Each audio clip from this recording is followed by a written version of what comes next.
Well, hello. Happy Hello. Tuesday and welcome to PNW Pool Thing. We have another edition of Who's the Dominant Beast? Welcome back, everybody. We've missed you. Tonight, we have a very special edition of two out of towners in town for various reasons. Yeah, we've got Mr. Gavin Roderick, who's visiting from like the Central Oregon Bend area, and Mr. Brett Seyler, who is visiting from the Bay Area. And we are playing 10 ball tonight. We got a couple bucks in the middle. Race to 11. Yeah, really exciting stuff. So, Let's go here to that end we view and give him the pound. go. The gentlemen, put down your phones and get ready to play. Ooh, a Brett fan in the chat already. Interesting thing to know about Brett. Brett is familiar with, oh gosh, what's his name? We were just talking about him. Guy just won, Spencer Layden, who just won the Don Weir. He's from Oh, really? California, so Brett's familiar with him as a player. Okay, looks like, Wow, what a close lag.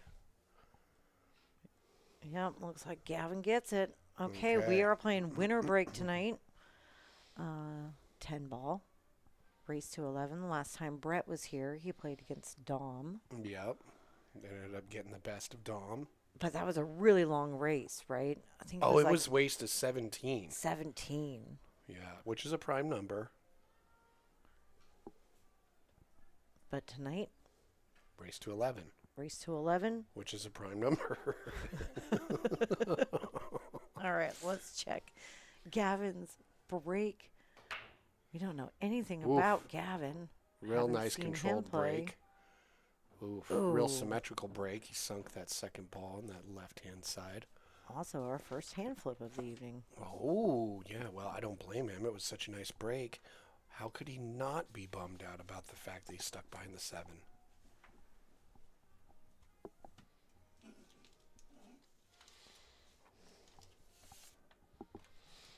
I'm looking for a pen.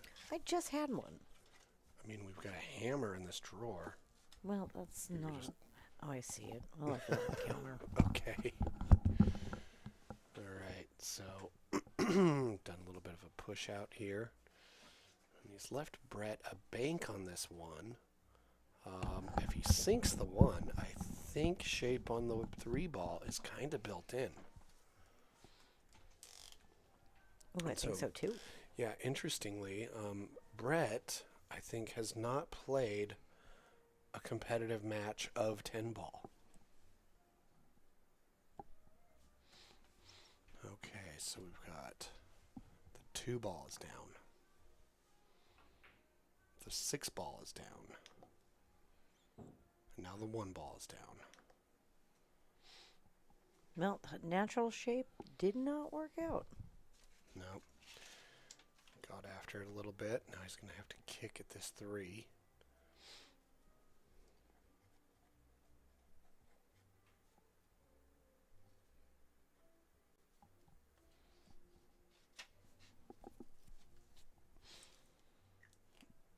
Okay, got the pen, got the hand flip. Let's go. It's pool. How are you going to get at that three? I would go off the top long rail like this. I think that's probably the most reliable option. Oh, don't scratch.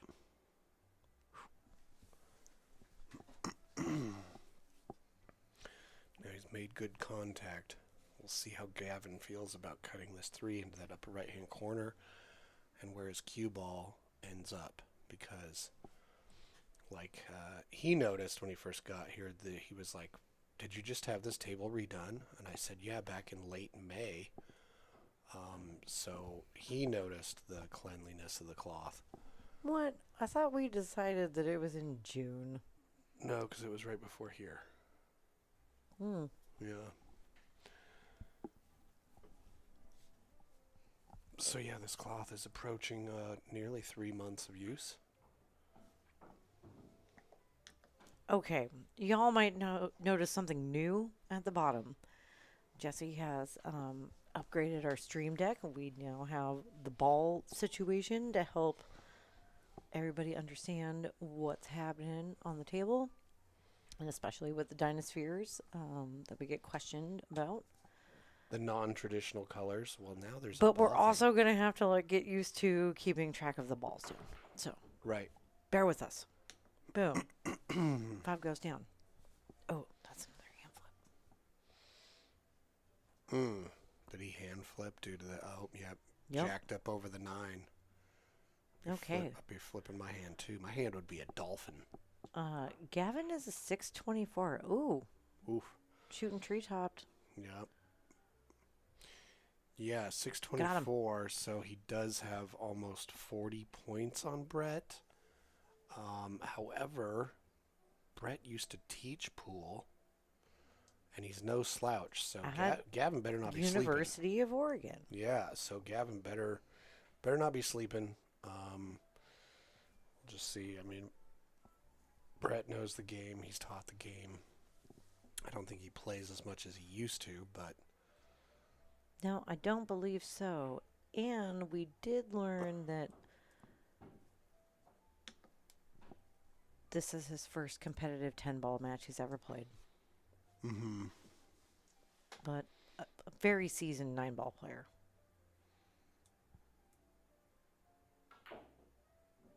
Missed the scratch. Oh. Oh. Oh.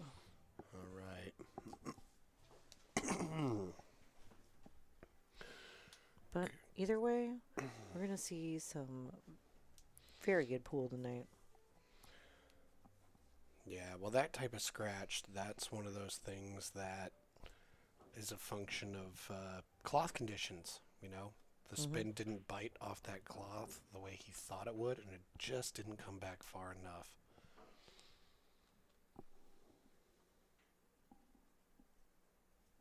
Because we are playing winter break, I'm also going to keep track of breaks tonight. All right, mark it.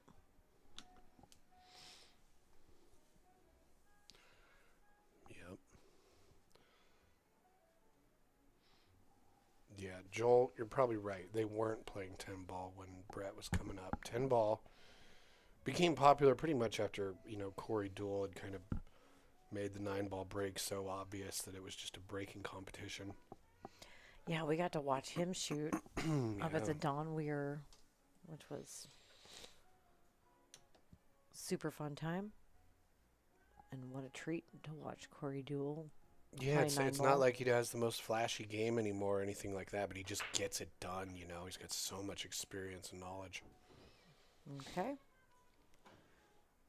And once again. Oh, boy. Look at and this. And I got to unball down him. Okay, 5's down. That 7 That's is so tied up with the 1 again. We're going to have to pay attention to the way he's racking the balls just because is he putting that 7 in the same spot? Because once again, 1 blocked by the 7. It's a really interesting observation. So, yeah.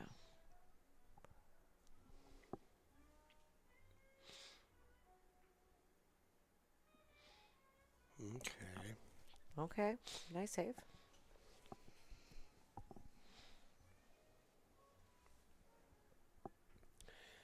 Yeah, it doesn't feel all that pressing, I guess, with what might happen with the 1 ball just because that 2 and the 3 really tied up. Yeah, hating that over there.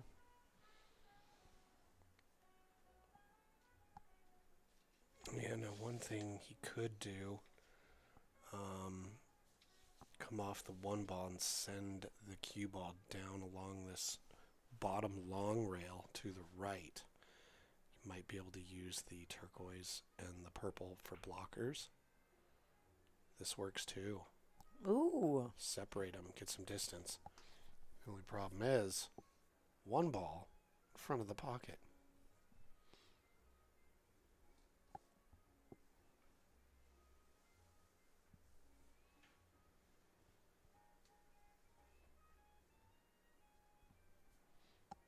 Well, that's a lot of gray.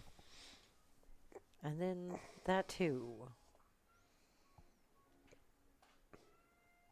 Yeah, I doubt he's going to play it safe on this 1 right now, but making the 1 doesn't have a whole huge amount of value just because you got to deal with the 2 ball.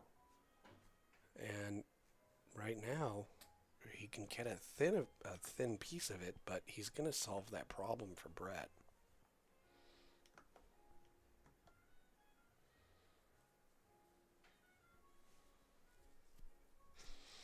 So he's looking at it. Is it frozen or not?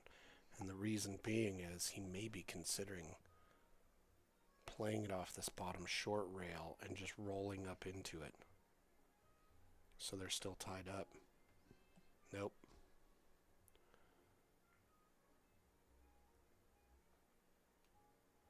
Ooh. Well, just a little too far. Yep, just opened that right up for Brett.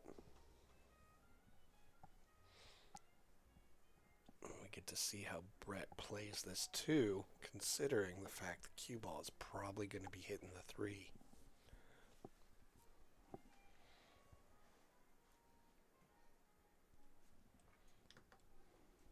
Damn it, that one was down. Oh.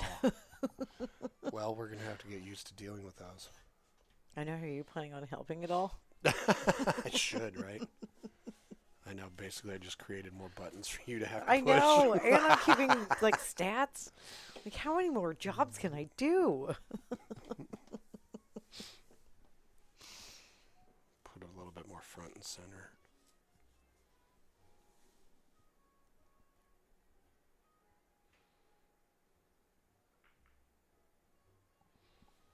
Okay, managed that ball pretty well. Yeah, that was nice. Mm-hmm.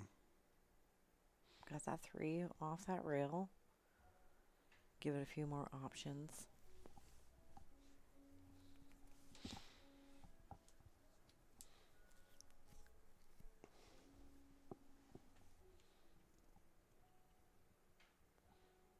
I'll be curious to see how hard he hits it and which way he sends the cue ball off the 3. Oof. Ooh. Yeah, that was tricky.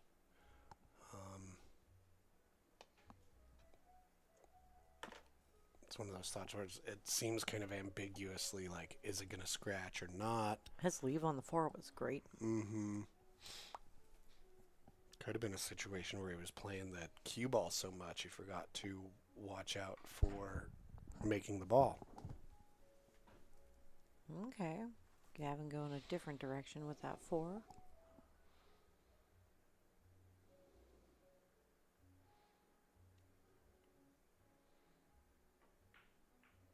Oh, wow. What a combo. Oof.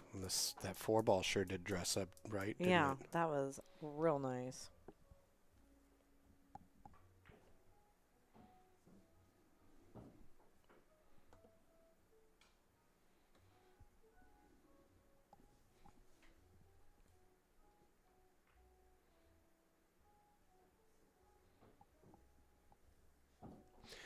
Now, Ooh. playing a match like this where you have this kind of a gap in ratings, it's not too huge of a gap, but it's enough of a gap that, if you're Gavin, don't dare lose. And if you're Brett, well, if you win, it's amazing. Played over your head. And if you don't win, well, you played over your head, So it's a little different for both of them. Well, Gavin's bringing the heat. Yeah. Blam. Clears the board. Yeah, and also, so Gavin, he doesn't really have any pool halls he's currently playing in. However, he does have a 9-foot diamond in his home. Oh, shit. Right, Nice. so. Tell me more. Okay. Who is this guy? So, apparently he made the shaft he shoots with. Yeah, I know. I had to run in there and check it out after I got the player sheets and was like, say what? Right. Not the one he's breaking with, the one he shoots with. So not obviously. Is it wood? But or carbon? He got the carbon tube and then built it around it. Oh, wow. And he said he kind of just messes around as like a hobby. He says it's the engineer in him Oh, okay. that is just curious. He apparently made his wife, and he's made a couple jump cues. He made his wife? I mean, he made his wife a cue. Oh, okay. Like a. He's an engineer. Oh, boy. He engineered up a wife. Yeah. Oof. You know, weird science. Yep. Just kidding. Well, that one got away from him just a I little guess bit. I forgot a word. He made his wife a cue. Chris Fox wants to know if we still have the salmon on the background. Oh. Why, yes. And we will be getting to that. Not only If that, these guys could Chris, slow down. the other thing we have is in the description for the video is a link so you can watch them yourself on your free time when you're at work, whenever you would like the background of some fish and bears. Yes, you're right. That's where I've seen him shoot, Joel. He was, Gavin was, He played in the prestigious Northwest Cup.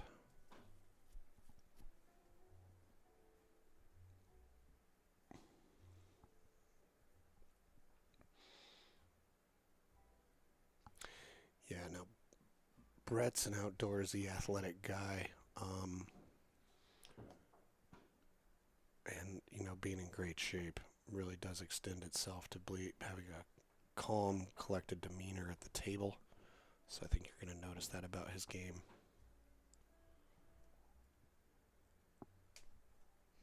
okay. Sure. Yeah. Like, what? You're just loving that physique? What's No, happening I'm just here? saying. I'm just saying, like, yeah. I no, say both of these guys are in good shape. Why are we talking about this? Okay, moving on. No, I'm just saying exercising well goes a long way to evening out kind of any like frenetic energy that might be in your game. Okay, fair enough. Mm-hmm.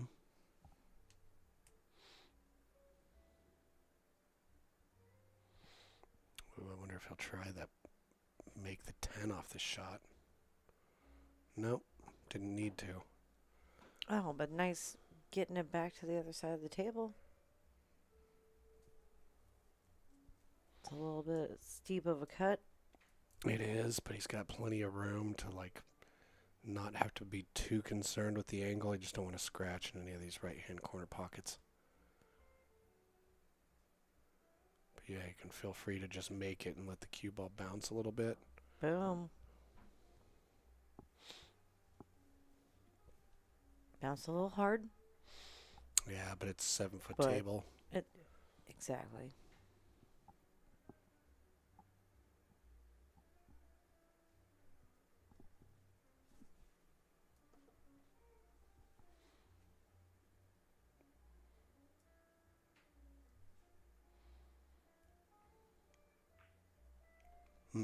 Nice.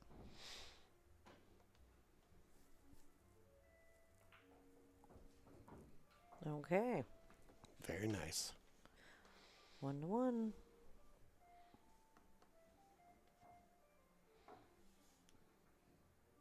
Let's check in. Oh yeah, the salmon are jumping and the bears are chomping. What a bear that's just hanging out in a waterfall. I like the ones that They just... just look at that fish just jumped on its head. Oh yeah, there is a bear just taking a shower.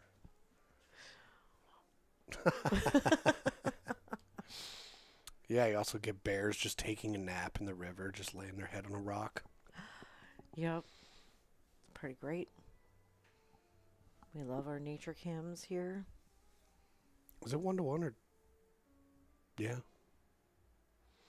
Yep, Gavin broke first, won the first game, and broke second. Okay. Yep. And We're on track.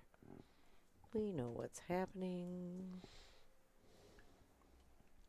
But if we're wrong, feel free to tell us in the chat. Okay, so Brett's first competitive 10-ball break, and he sinks both second balls in the side pockets. Okay. So he's probably thinking, yeah, there's nothing to it. Okay, two's down. Is that a 3 or a 5 in that corner? I think that's the 5.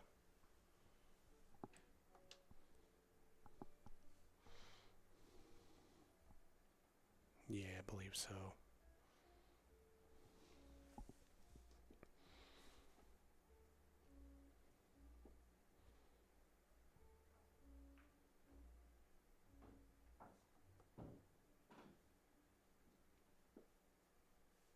Molly's looking at the 4, so I'm assuming also.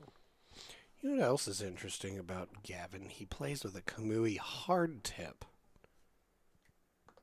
Oh, hard tip. Yeah. Most Kamui players, like a medium tip. But hard, that's pretty interesting. What's Brett shooting with?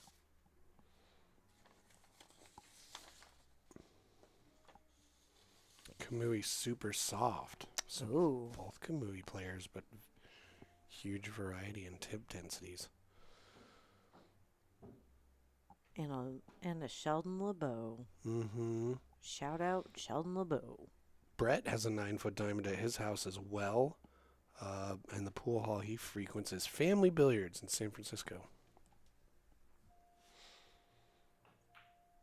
I think I've been to Family Billiards. I think it's kind of like it's slightly downstairs. No, I've never been. Mm-hmm.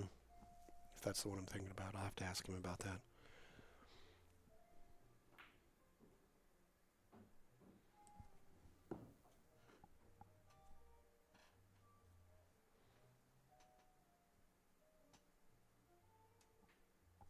We're going to have to plan vacations about... Woo! Watch that.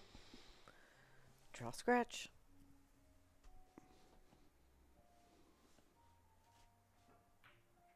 Nice. All right. Great out from Brett.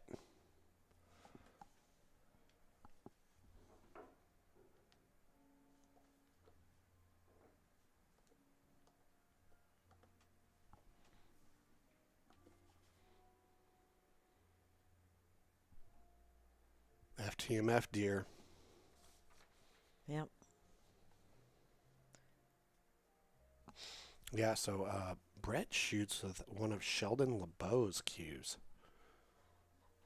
Shout out to Sheldon LeBeau. Yeah, I just said that. That's cool. Like, do you even listen to me? Well, I'm trying to pay attention to all these new buttons also. Oh my goodness. Everybody's going to be like... Be like, are you guys even in the same room? You see what I'm dealing with?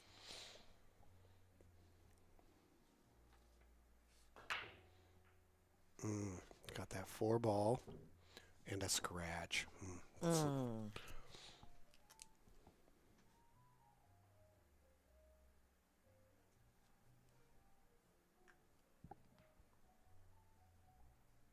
Unfortunate. All right, let's take a look at this table.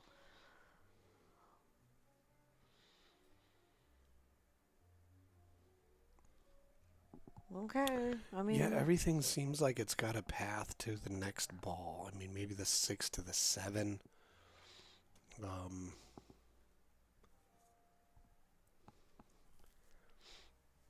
yeah, 1 to the 2, not a big deal. 2 to the 3, 3 to the 5, 5 to the 6.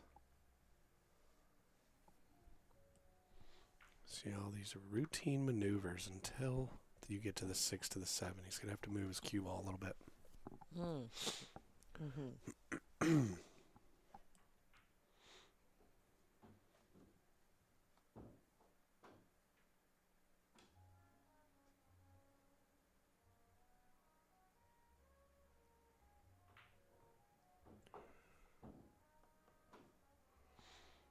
I like how he's done that.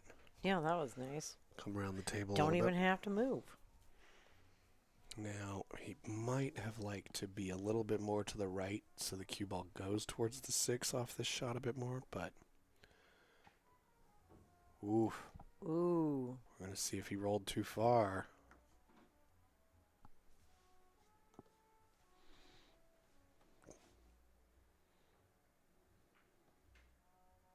Oof, got away with it. Woo. Nope. Okay. Wiped its feet on the way in, as they say. Okay.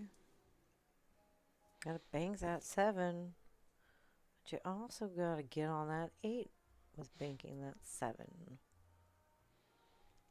That is the tricky part. Nobody likes to bank with bottom English. Yeah, it definitely does funny things to the bank. Mm-hmm. Tricky, tricky. Ooh! Yep. Fire. There was the built-in difficulty. There was you're crossing the table directly behind the 9s. So Okay. if you're Gavin, you got to be hoping you got an edge of it. Well, kind of looks like he's got the edge.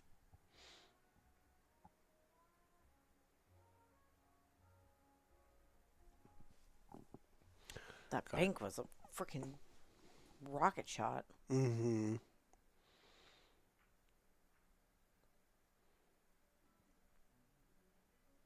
Oh. Giving Brett a pretty good look at this 8-ball. Yep.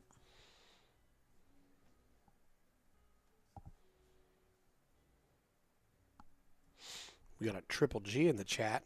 What's up, Triple G? We had a great time hanging out with you at the Dawn Weir. That was a lot of fun.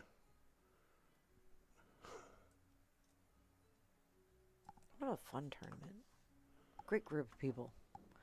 Okay, and Just like that, Brett is up 3-1.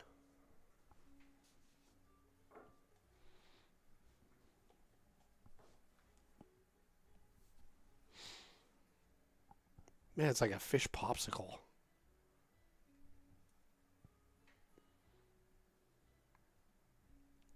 gotta fatten up. Winter is coming. It sure is. Bear looks pretty fat already, though.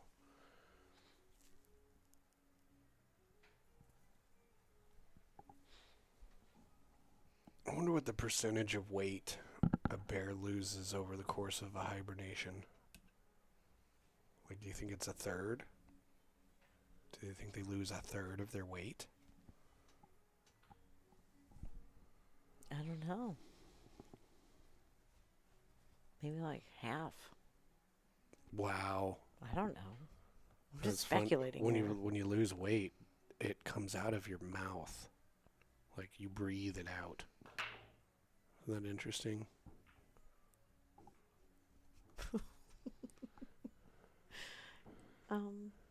Yes. All right. 8-ball down. What else? Counting fast. Looks like 8-ball. Mm-hmm.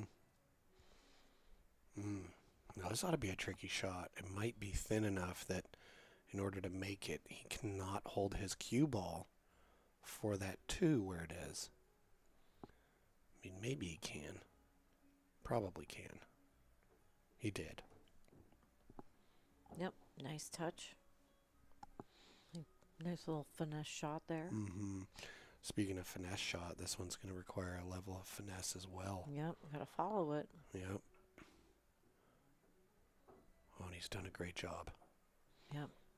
And that's why he used to teach pool. Mm-hmm. Like on that shot, you give it too much top and not enough inside spin, and it doesn't get the right shape on the 3. Gotta let that inside spin carry it down the rail a little bit.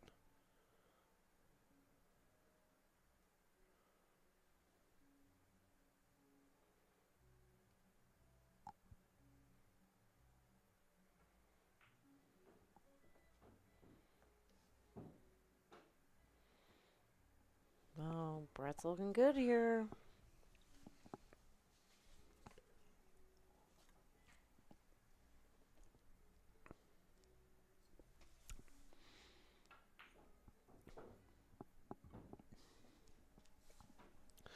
Yeah, they say one of the best ways to learn something is to teach it.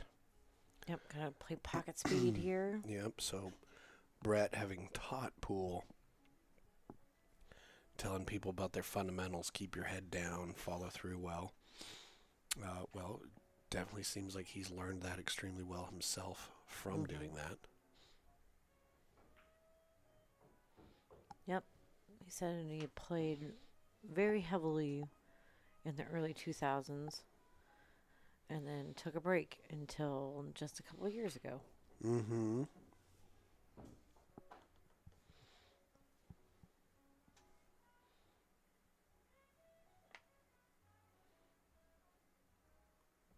But he says realistically he only plays in a couple tournaments a year. But that could have something to do with he's got a 5-year-old son, Peter. Shout out.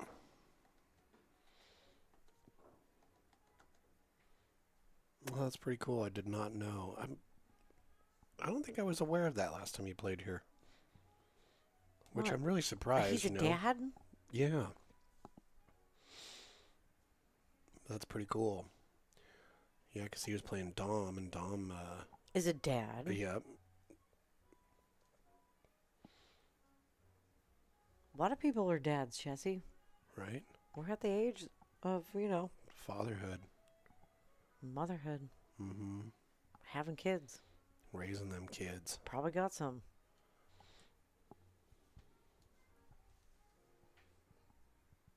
Maybe you got some you don't know about. Boy, wouldn't that be weird? It would be extremely weird for me. I know. Well, me too. Somebody just came up and go, oh, by the way, you have an 11-year-old kid. Be like, what?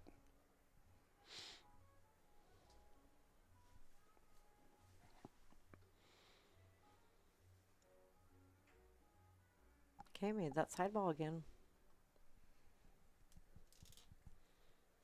Okay, well, that's got to be a relief for Brett, not understanding the break coming into this match on 10 ball, to then be able to hit it pretty well.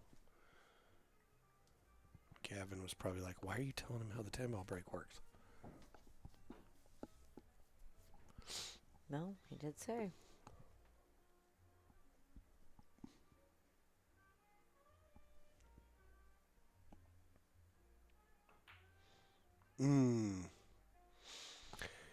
I think he was trying to miss the 4 ball with that too, and it just ever so slightly altered his aiming. Okay, Gavin back at the table.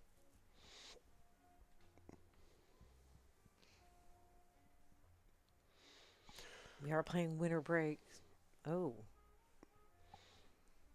Yep. I wouldn't be surprised if Gavin started doing some things to slow him down just a bit. Down by 3 games.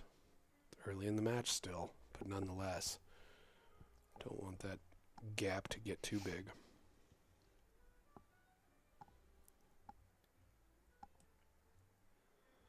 Just going to do some sort of 2-rail escape, trying to make it. Ooh. And sold out. Okay. Yeah, so Triple G is saying he played lights out in the Northwest Cup. And I do remember hearing his name and how well he played in that event. Was Oregon the winner of the Northwest Cup this year? When does it happen? Was that last year? Happens the when one it's we were at? Yeah, it happens when Like- it's cold. I know that. I Seeing just Allison remember. Fisher and Raw I was and gonna say parkas. that was just because that room was so friggin' cold. But when was that? I don't know. We go to so many pool things. Like November. Yeah. Well, Team Oregon won last year, right? Yes. Okay, was Gavin the MVP? Oh my goodness. I don't know. Questions we don't know the answer to. I don't know my Northwest Cup. Yeah, Alex Brown was the MVP. Oh, that's right. I remember that now. Thanks, Joe. Yeah, that guy shoots really great too. Yes. Yes, he does.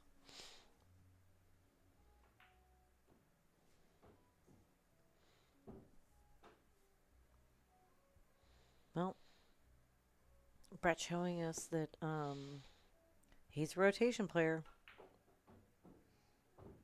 Yeah, fundamentally, he's just shooting real sound. Not a whole lot of body movement at all. He's not jumping up on the shot, following through well.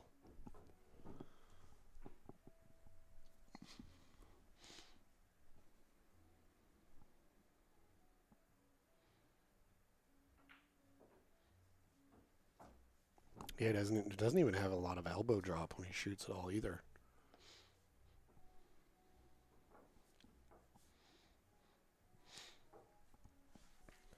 And Gavin is finding out, in spite of the nearly 40-point difference, he's got his hands full. Yeah, well, if you're only playing a couple tournaments a year. When you do play, you're extra excited, right? Well, I was just going to say. Like if you're not in the grease that much, when you do get in the grease, it's... Well, absolutely that. But also, your Fargo's not going to move like wildly. Yeah, if you're not playing much. You're not competing in much. And so I believe Brett's robustness isn't very, very high because of that. Oh, we got that ball to go in. Losing his cue ball a bit, though. A little bit.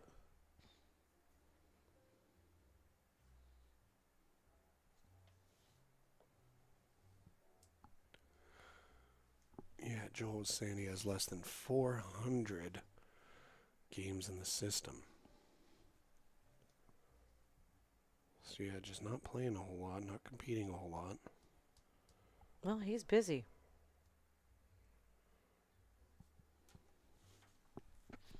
What does he do outside of pool? Well, he races mountain bikes, he runs, he reads history. But he likes to doom scroll. On X. All right.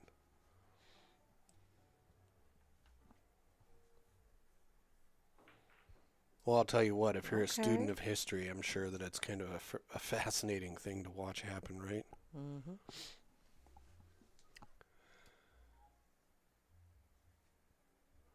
Pretty simple little transition from the 1 to the 2, obviously, but the 3... could be tricky. Mm-hmm. And yeah, Chris, I have to agree. And probably plays pool on his 9-foot table. They both have 9-foot diamonds, too. Mm-hmm. Nice.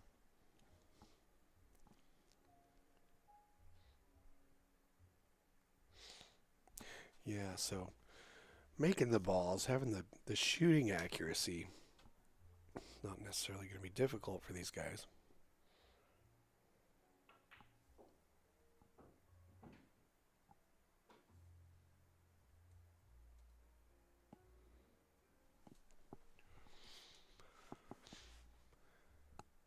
Yeah, being straight in on this too. I mean, if you've got a minimal amount of angle, maybe punch it real hard and bounce off the rail and get an interesting cut on this 3 in the lower right. Might be able to go forward, but nothing simple. And even if you do give yourself a good chance to shoot the 3, getting on the 4 from where it's at is another challenge.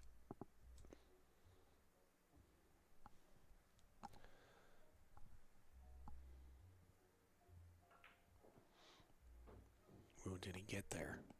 I like that idea because it had built-in angle to get on the 4. But if you don't roll far enough,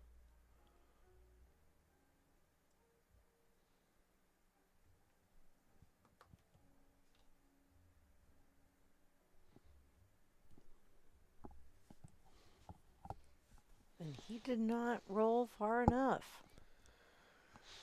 is he going to go 3-dimensional? I don't know. He's checking it out.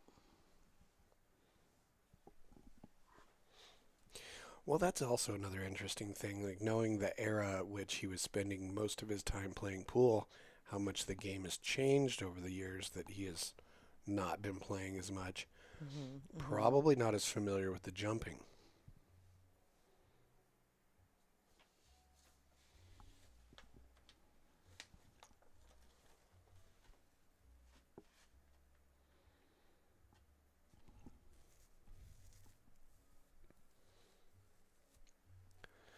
it's kind of probably anybody that took almost 20 years off from the game, come back to it and find out how much jumping is involved in pool now.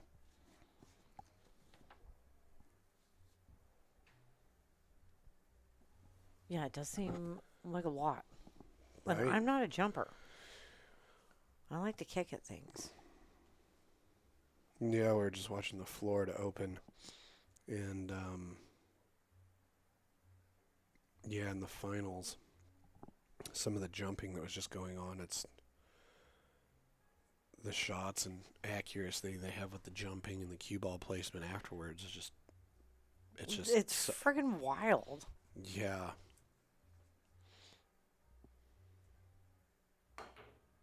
Oh. Well, he definitely got a good piece of it, but Gavin's got to be pleased to be left with a shot like this, with the score being 5-1. And especially after that last combo we saw out of Gavin that was perfect. And he did a really good job of managing where the 3 ball was going to end up, don't you think? Agreed. Very nice.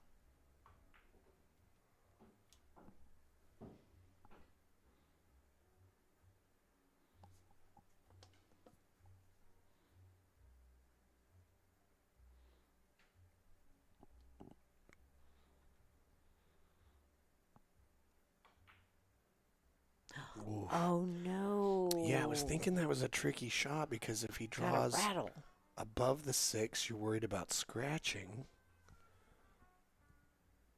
It's just kind of a funny angle to leave you with like automatic position on the 6. There's work to be done.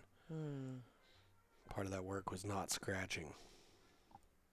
Okay, and Brett's back to jumping. Yeah, and is he doing a full playing cue jump? Well, he did a great job. No, he went back and switched cues. Okay. I'm like, what? No, that was a jump cue, I think. Okay.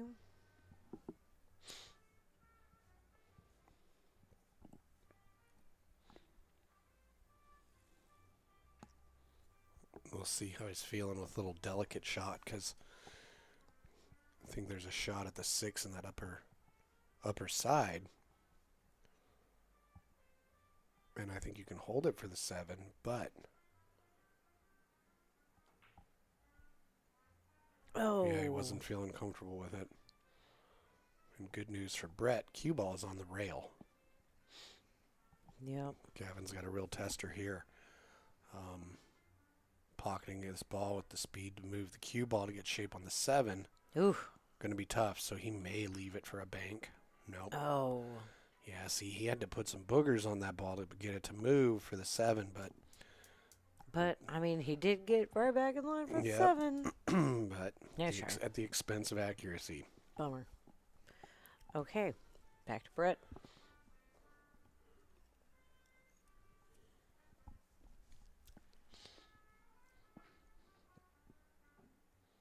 Yeah, he really doesn't move much when he shoots. Not at all. Like, his arm is, and even his backstroke is just kind of, you know. Yeah, he just follows through well. He doesn't Yeah. have a lot of elbow drop. Yep. Just really classically great fundamentals.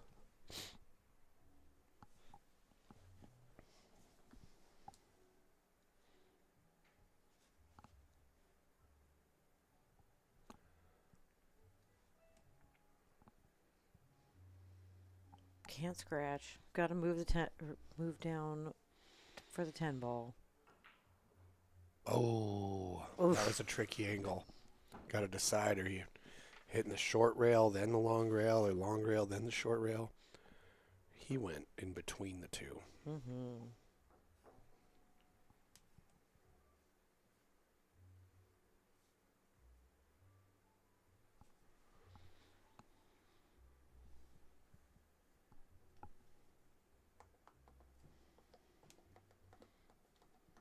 Mark it for Gavin. So many buttons to push. I know, I really did just give us more work to do. It's cool, though. Yeah, actually, Brett called out Dean Harper. Joel said that he's a pupil of Dean Harper, and he gave a shout out to Dean. Look at that. 7 in front of the 1 again. Oh. That is remarkable. That was his 3rd break and the 3rd time that thing has happened. But that is his first dry break.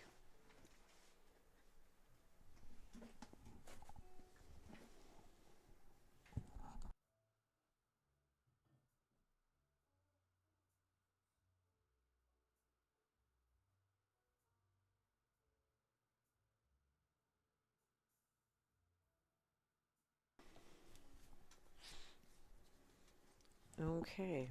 Well. Looks like he's going to roll out by moving this 8.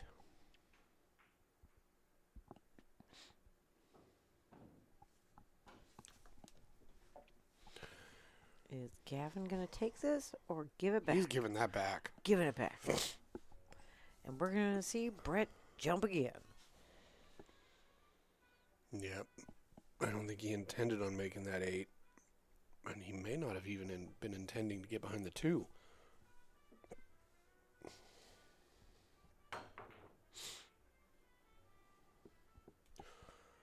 Oof. Man, he probably would have liked it if that 1 ball had dislodged that 5. A little bit more from right there, but no such luck. Okay. The other interesting thing that's happened with that 8 ball going down is the transition from the 7 to the 9.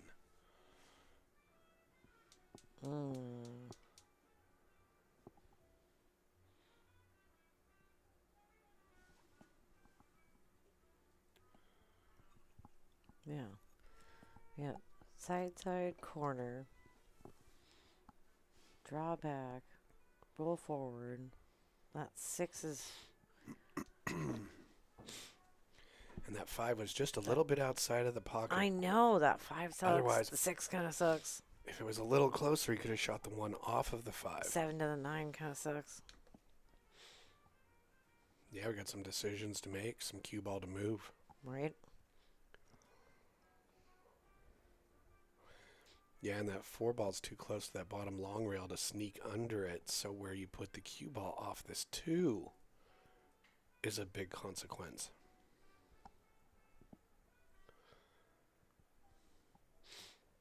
And if you stop it there and play the 3 for short side shape on the 4, well, the 4's blocked by the 5.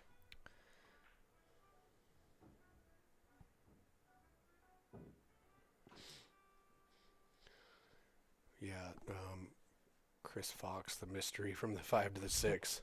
That's the mystery for me. Yeah.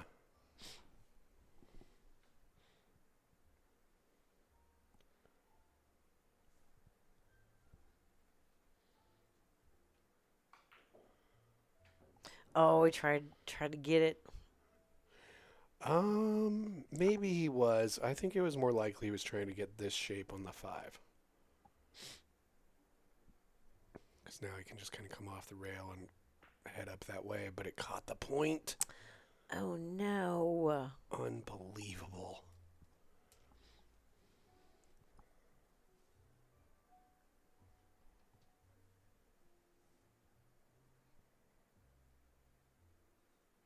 Okay, still not an easy transition from the 5 to the 6. Yeah, if he's feeling touchy, he might be able to bank this 5 slowly, hide it under the 9-10. Got a defensive option there. Or you got to play perfect speed to come off the rail to get back on that 6. We're going offensively. Just a little bit of back and forth. Yeah. Or a lot of back and forth. All right. Oh. He went with a lot.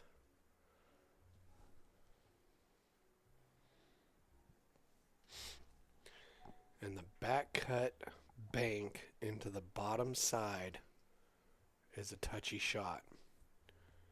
Cue ball is going to come out of that situation pretty hot. And the angle needs to be... boy, we're not keeping up at all this game. with the ball buttons. It's been so intense.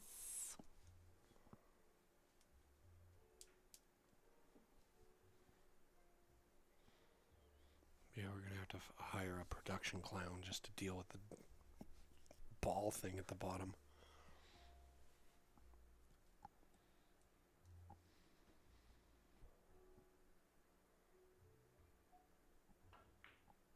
Oh, he did it.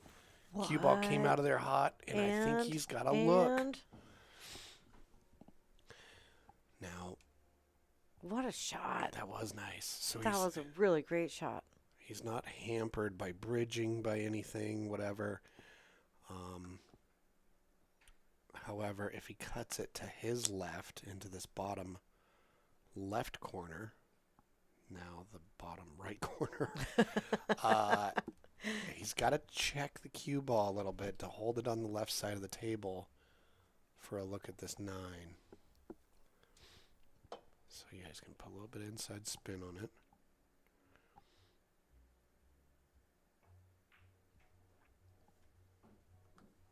And he did a pretty good job.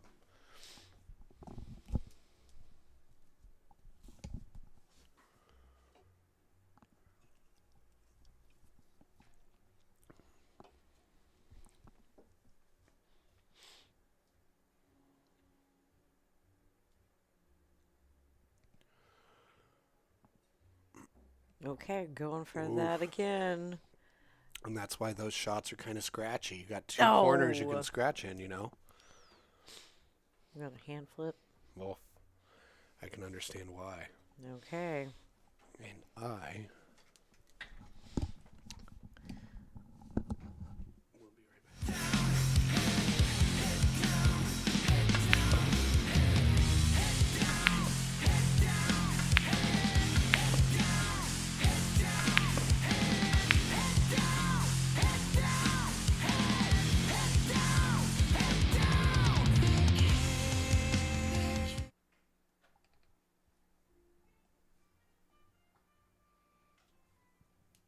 Okay, back to Gavin's break. Let's watch that 1-7. Oh, 7 goes down.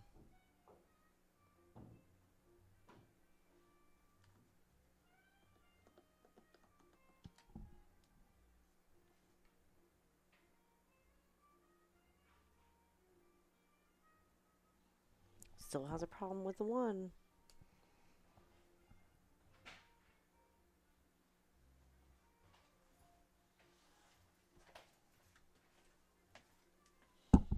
He's no stranger to a combo.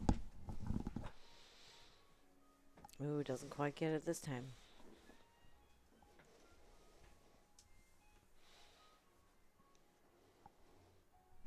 He sunk the 7 on the break.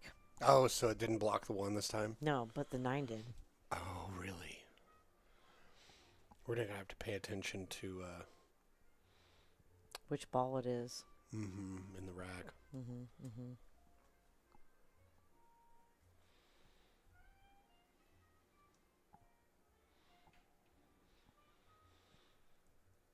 Yeah, I mean, the combo, a little weird because the 9 isn't buried in the corner pocket just that much, so maybe he'll go with the carom.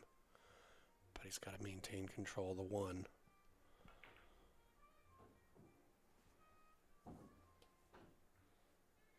Okay. What do you think? Do you think he's got some sort of 1-6 situation? Yeah, is he going to try to use, like, just sink the 6 or use the 6 to try to sink that 1? That 6 is kind of in, like, this weird, funny position. I know. I think I would probably just sink the 6 and send that 1 further up. I don't know. Yeah, it's a pretty precise cut on this 1 ball. And the 1 could end up, like, maybe behind the 8 or something. Yeah, No. just go that way. Yeah. Good call, good call. But now you're tree-topped. Yep, Oh no. Ah. Right? Yeah, they were just kind You're of just effed either way. just a tricky situation to deal with, no matter what. It's like, would you rather lose a foot or a hand? Right. Oh. Oof. No, you don't have to throw your cue. Or Or do you? maybe you do.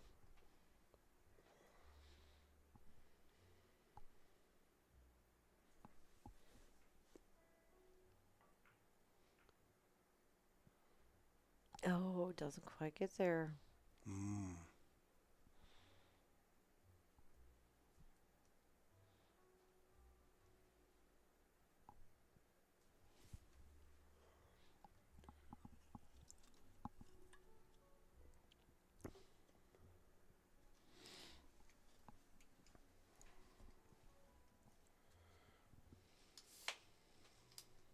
Okay, well, This is tricky because he's got to get some cue ball movement off of this, but the score is 3-5, but Gavin hasn't shot that much, and that's got to be like a little frustrating for Gavin. Of then the shot you get hard cut. yeah, well, he's only got a 2 game gap, which is a lot better than a 4 game gap. But see, he's the angle he's got to shoot at this too. Yeah, just real hard to get a lot of cue ball movement out of that. Okay, let's see that 3-ball combo. The 3-4-8. Why not? No, why not is because that's insane. Right, might as well just hit it break speed if you're gonna do that. Oh, very nice. Okay. Put him in jail. Yeah, you can hit it by coming off this right hand short rail, and some good things can happen.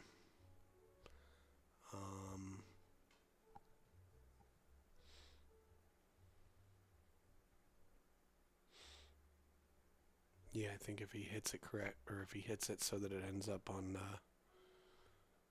well, Oh.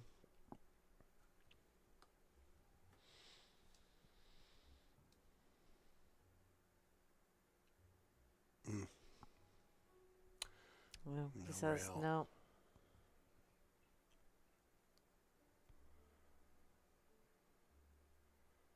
Oh, the 8 hit a rail. I think he's saying that he hit the 8 first. Oh, okay. That looks pretty close to me. And that's why we leave it to the players. Be your own ref. Unless you need something slow mode.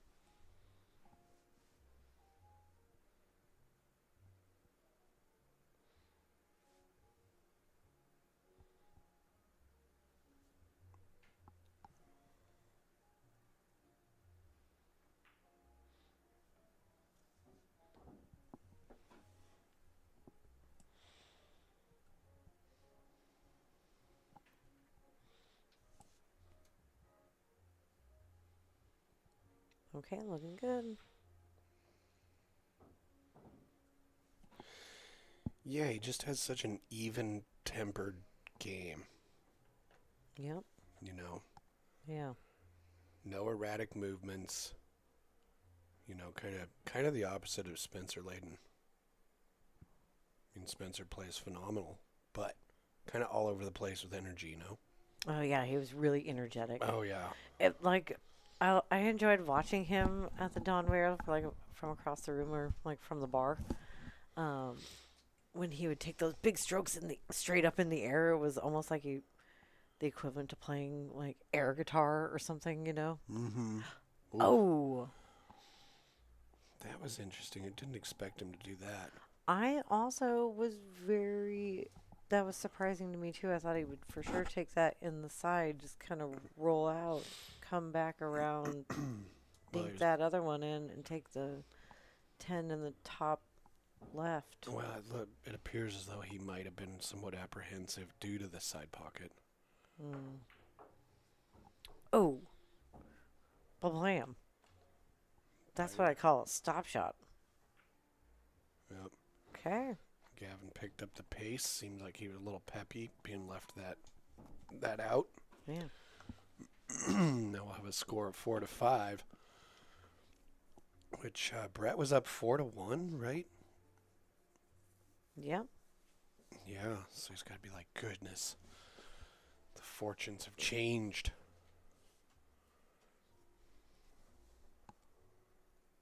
And we are playing winter break, so there can be momentum swings.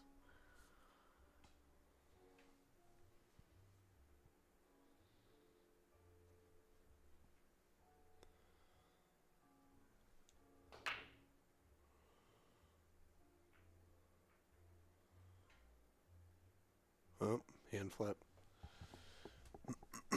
He's just kind of feeling like, man, I just cannot get my break to work. The one ball goes where it's supposed to, and it's blocked by something. When it's not blocked by something, it's not at all where he would like it to be. So, but we got a little bit, some clusters here. We got some moving to do. Now, I don't really see too many benefits for going for this carom to make the 4 using the 1. Now, if you could do it where the 1 hit the short rail and stopped on that left side of the 3, in a controlled fashion, there's an opportunity there. Yeah, I was just thinking the same thing. I'm like, well, I mean, I see a benefit in it if the speed is right. If you don't, yeah, if the 1 sticks to the back of the 3, the cue ball Or that doesn't. rail, that would also suck. Yeah, or your cue ball goes Like way down there. I could get behind the 8. We'll see what he does here, but he went for it. And he's made the 5 weird. Yep, It's sure long, did. long and straight. Unfortunately, he only has to draw it back maybe a diamond. Maybe even half a diamond, and the 2 is still cuttable.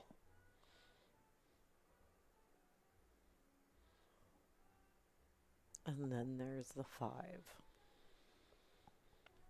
Yeah, and neither the 3 or the 4, not a whole lot of action from either of the balls to make that something you can use to relieve it. Right.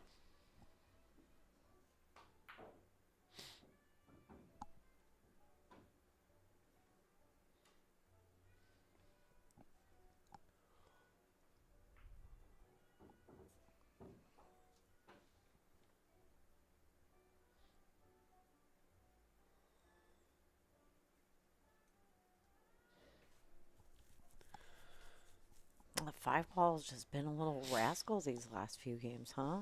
Mm-hmm. Okay, I like how he did that. He came over there. He can get a lot of movement off of this 4. Yep. Okay, here we go. That was a great idea. Is he going to draw it or just come off this rail? Yeah, he's going to try and come off Yeah, there. Go, go, go. And he's going to have a look at it. Yeah, could have gone rail first on that shot and gotten a lot more movement on the cue ball, but also a little bit less predictable. I think I would have put like a lot of mustard on that last shot and come off that long rail. Try to go 3, maybe 4 rails at that 5 and see what I can make happen. Mm-hmm. Well, maybe he can cut it really slow and put both of them on the short rail with the 9 ball in between the cue and the 5. Don't scratch. Yeah.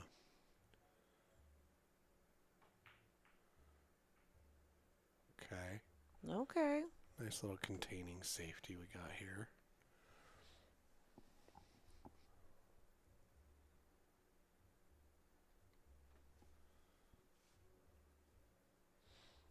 Give Brett a little bit of a head scratcher.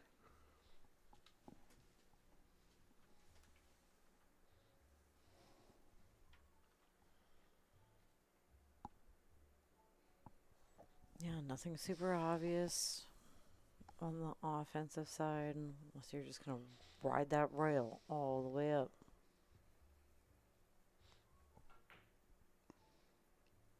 Or Ooh, nice. what? Yeah, he managed to get him tucked under that edge of the 9-ball, so... Ew. Oh, he might even be deep enough under there that he can't use this right-hand long rail to get the 5. In which case, that makes it real weird. Yeah, like a mass A kick or what? Yeah, he may have to get a little twisty with this thing. Your cue ball is a tornado. No, he did it just fine and avoided the scratch. Woof. Great job. That's a jailbreak for sure.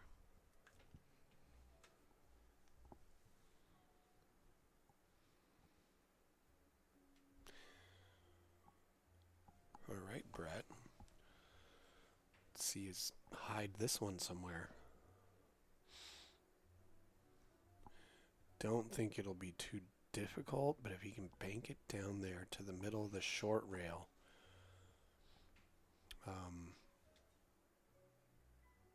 he's got a whole line of balls.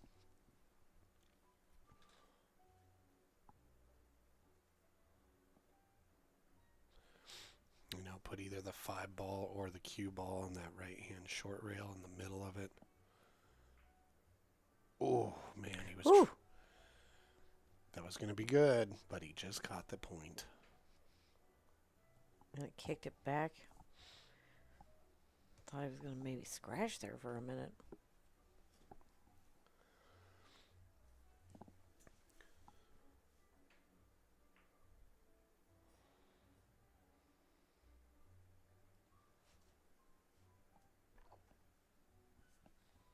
I think he got there just enough. I think so too. And we see the white shoes head over to where the jump cue is.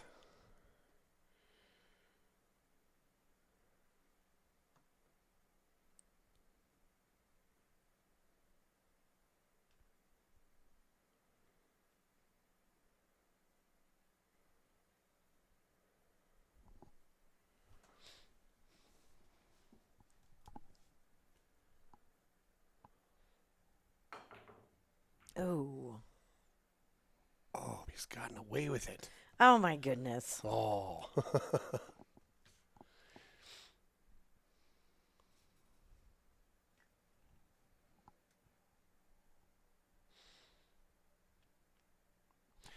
Well, let's see what Gavin's got up his sleeve here, because what? You could do 2 rails under the 5. Maybe try some sort of kick and stick type thing. Or maybe go right into the 5 slowly. Or go so slow. So slow. Yep. Ew. Well, see, Brett's got an opportunity here. He can thin the 5 into the 9. The 5 will stay there, and he can send the cue ball up there above the 8. Just like this. There she goes.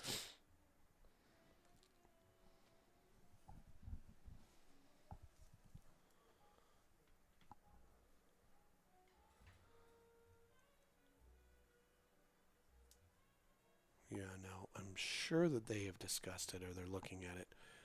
Is the 5 frozen or not? Looks like it to me. Yeah, but if it's not, he can do a similar thing. Just roll up on it and touch it.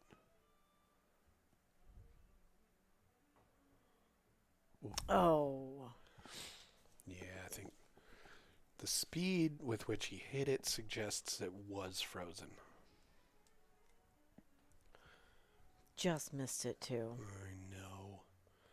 Had he caught that edge of it coming out of the short rail, it would have been a real nice, tricky shot for Brett to be left with. But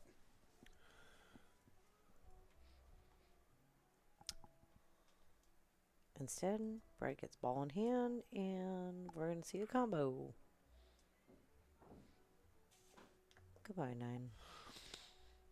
So long, 9 ball.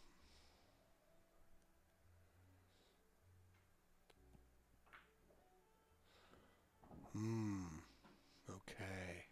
Oh. This is cuttable. Yeah, actually, this is cuttable with outside spin. He can come between the 10-7 with a great lead for the 7.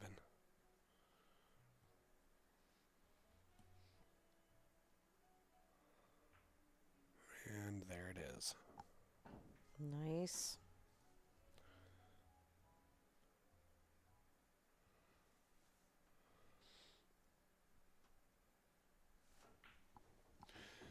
Yeah, Brett's been doing well, making some good Perfect. shots, shooting real well, playing good patterns.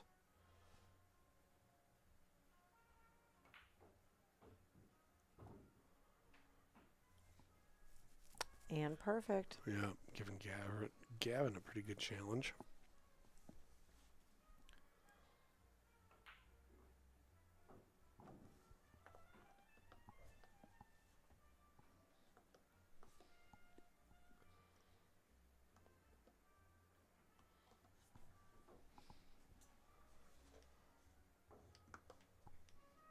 All right. 10 games in. Only 2 separate them. 10 games in an hour and 17 minutes. Not too bad. Couple of bears in a river. Oh, there's 3 bears. Look at that third bear back there. Oh. Great camouflage. Well. Couple of clowns in a booth. Now, if you'll remember, we started out bear season, post-eagle season, with maybe a bear or 2 in the river. I have seen up to 6 bears. And if you were with us last fall, culminated in 19 bears at one time. I know, that was insane. That's like every bear. Okay. Let's see Brett's break. He's a little bit off to the left. Nice controlled break, and he missed both the side balls this time. So I wonder. I think he hit it a little harder. Yeah? Yeah, I think you're right. Okay.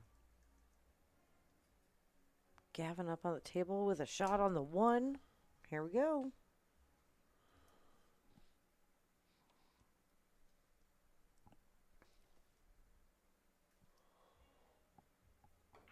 Yep, looking for that window, and he's gotten there. Oh, nice.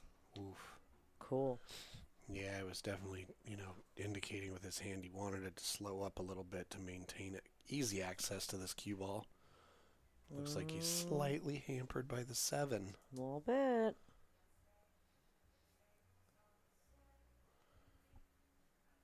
Yeah, that's really going to change his ability to get on this 3 easily. So he's got to become a contortionist momentarily. And the 7 moved. So. Oh, he wanted to get behind that 6-8-4. Instead, he ran into it and left Brett a shot.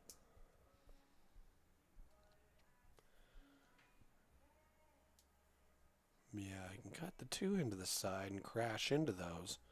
But what's going to happen after that? Who even knows?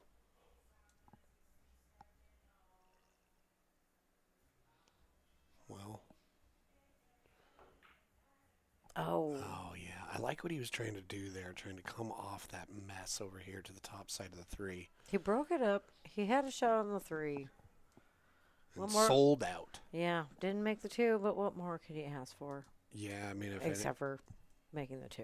Yeah, if anything, he's good news is the cue ball's going to this left side of the table before it can come back for the 3. So Gavin's got to move. Got to move this cue ball. Yeah. There was so much going on there. He said, you know what? Don't make it complicated. Just make the 2 and leave yourself a look at the 3. I like it.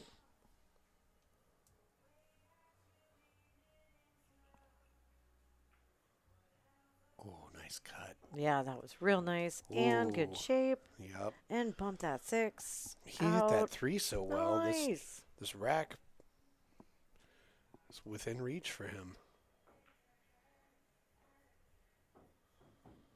Yes, it certainly is. I mean, this is the weirdest shot right here, is making this 5 and getting a look at the 6 that leads Oh, you to the no. Is it the 5 again?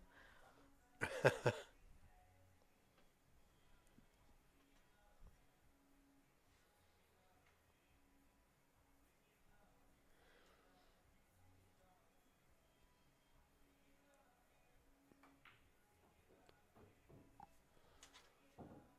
Okay. Got some trickiness here. He's got to navigate this 8 and the 10. Oh, and look how well he did it. Nice shot, Gavin. A lot of things could have gone wrong there, but none of them did. Really nice.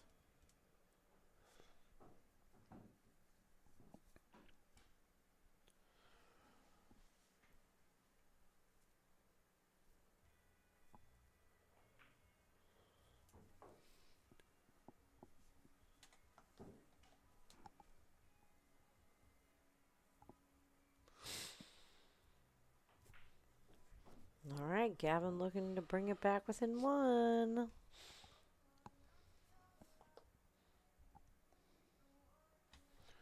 Well, yeah. Blam. Gets out. Nice. Yeah, Gavin could definitely tell, hey, Brett's not going to give you too much. You've got to bear down, get with it. Bear down. Ooh, look at that bear. Yeah. Nice. Nice out by Gavin. It was. Thanks, everybody, for joining us tonight at P&W Pool Thing.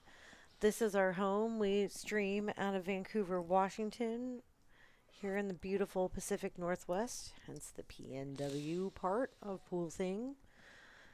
And I am Stephanie Shurtliff. This is Jesse Johnson. Do you know it has been, it's really been 22, no. What are you about to say? Monday the 28th was our last match. So it's been 15 days since we've had a match here. What happened? Did we forget how to do it again? Forget how to have matches? Or just talk? I know. Durr. I know. But we've been busy. We've We've been been Don Weir, the Vancouver Open. Yeah, we were up in Everett for the Don Weir. We were at the Vancouver Open. We got approved for our geodesic dome, and Greg to answer that camera on the dome. We will have a time lapse. We are gonna do some time lapse thing. There's so many parts to this. This is gonna be insane. But if you are on social media, follow along. Friend request me. I don't know. I try to tag what's happening.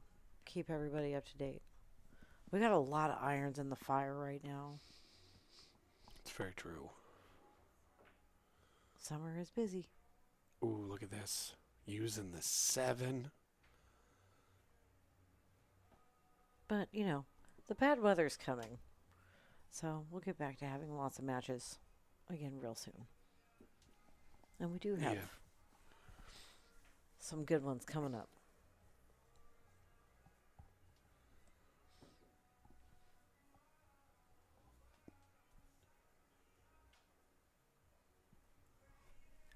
Okay. Gonna get jumpy.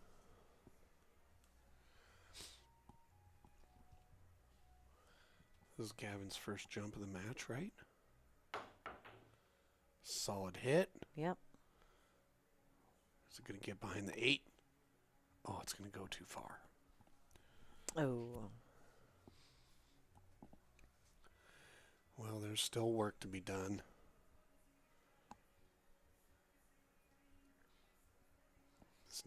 Top 4. Ugh. Oh, yeah. 1 to the 2. Bleh.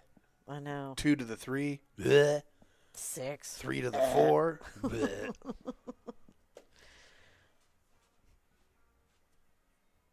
Well.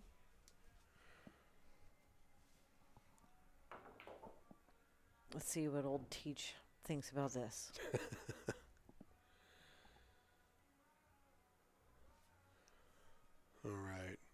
hit that well, got a good angle at it, just rolled a little bit too far to shoot it up there in the upper left. Not far enough to really go at it in that upper side with the 5-ball weirdness. Yeah, just go for that 5-ball anyway. And the 3-ball.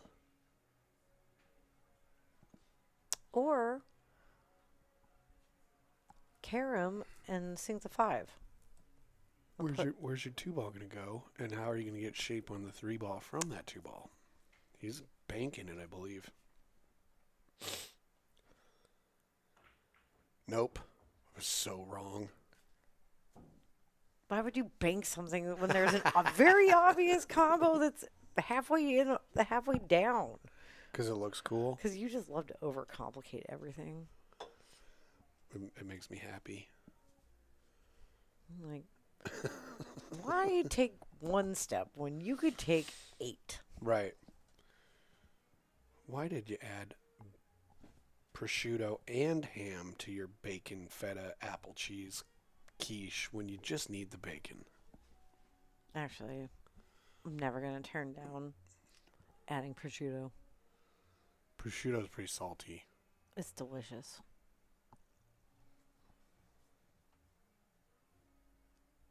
It'd be cool if they made it slightly thicker. You just got to go to a butcher and they can cut it any... You want a prosciutto steak, like a ham Prosciutto steak? steak, yes. There's like just a salt lick that comes with it. It is a salt lick. Okay. Okay. And the 6-ball has entered the game. Oh, boy. Is he going to go 3-dimensional next to a rail? Ugh. Yeah, that's tricky, especially like you jump the ball and after it gets squeezed in between your tip and the slate, it comes up and catches the nose of the rail.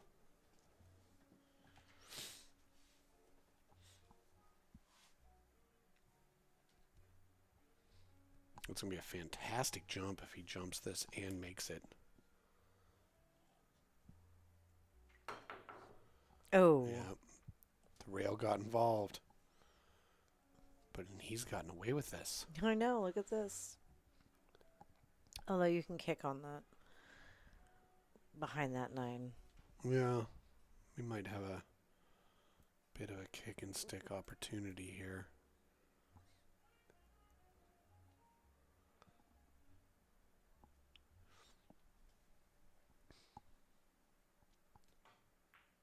Yep. Kicked and sticked. Okay.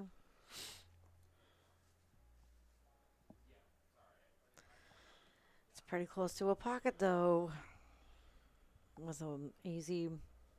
I mean, I don't know how easy it is, but just one rail at it.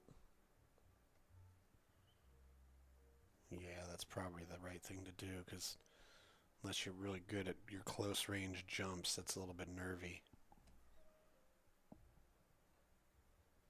Maybe he is really good at his close range jumps. I don't know. He's got the jump cue.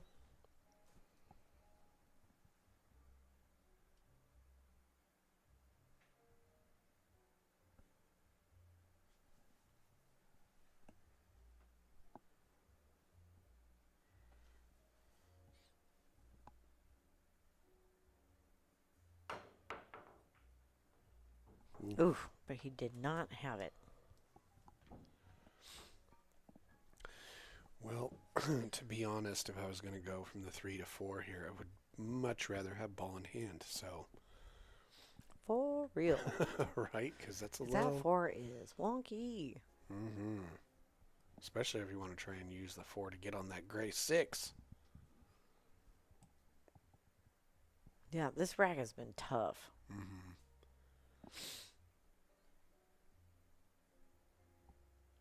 But what he could do, get on this 4 to play a mean little nasty safe.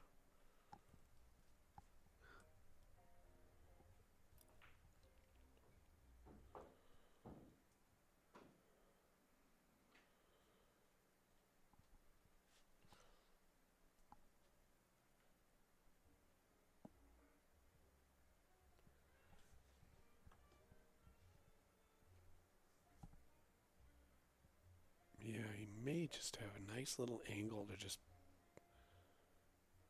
slightly bank the 4, hide behind the 8. Yep.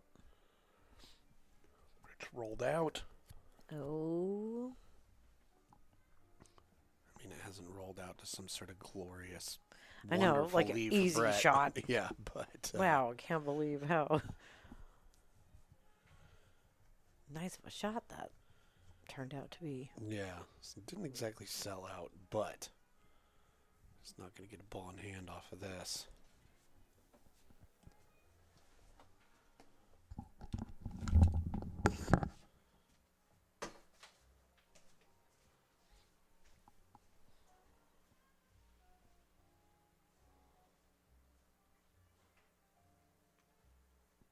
It's a little bit touchy, but maybe you can go forward off the 4 and maybe hide behind the 7.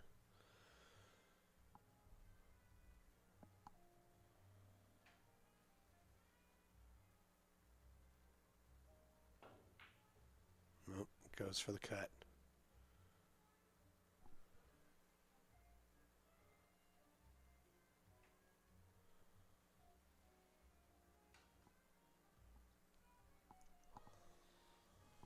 I'm guessing he'll try and hide behind the 7 here. Just like that. And he's done a pretty good enough job, I believe, to not give Brett an easy shot at the 4 on the side.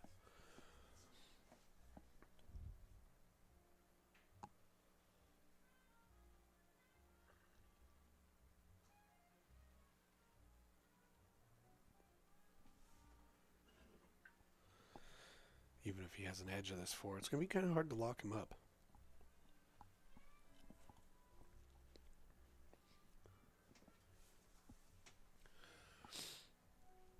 So I can hop over the edge of this.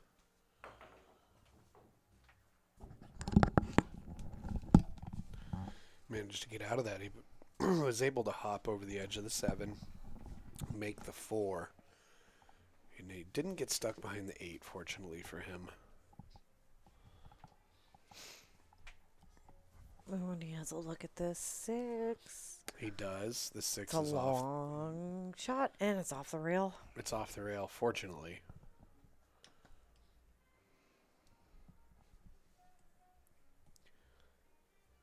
Yep. Still a nervy shot. It is. It is. Just got to keep in mind, just focus on making the shot.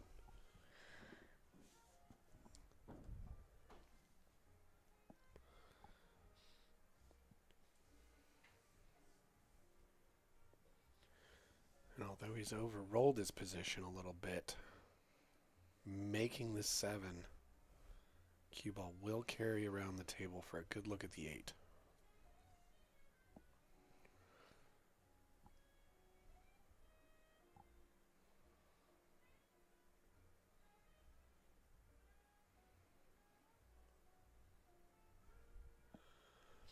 Yeah, but nobody likes a distance back cut such as this. Especially when what's on the line is a tie game. I would say, and some cheddar.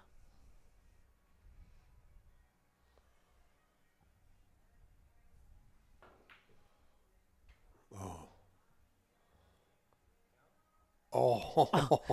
But it's going in, and that counts because And that's a hand flip. that is the pocket he called, and that is 10 ball. It is called pocket.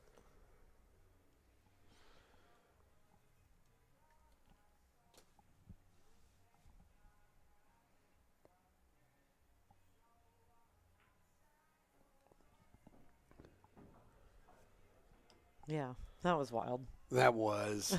You got to feel a little bit for Gavin there Okay. because Brett didn't hit that shot as well as he's been hitting most shots, and I wouldn't blame Gavin at all for feeling like, but it's supposed to be tied up right now. Right.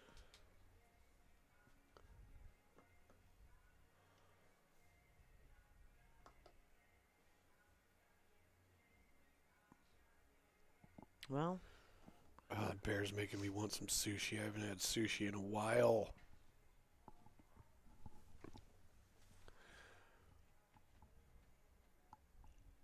FTMF deer.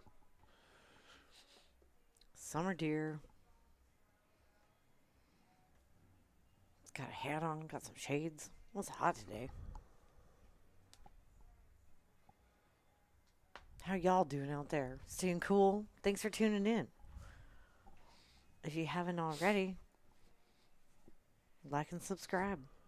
Subscribe to the stream. Hit that thumbs up on a video. That'd be really cool if you could do that for us.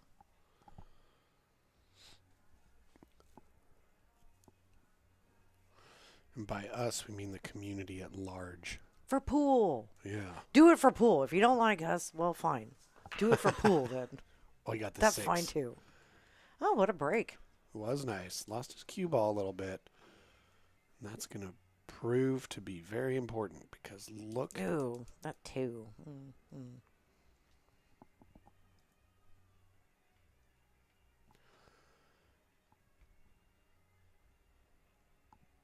You got the 8 too.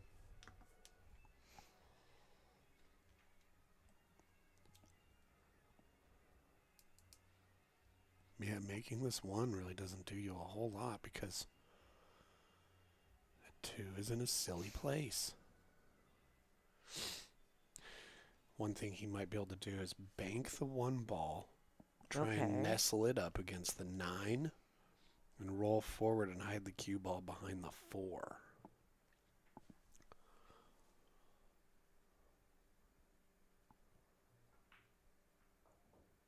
Or just makes one in the side pocket.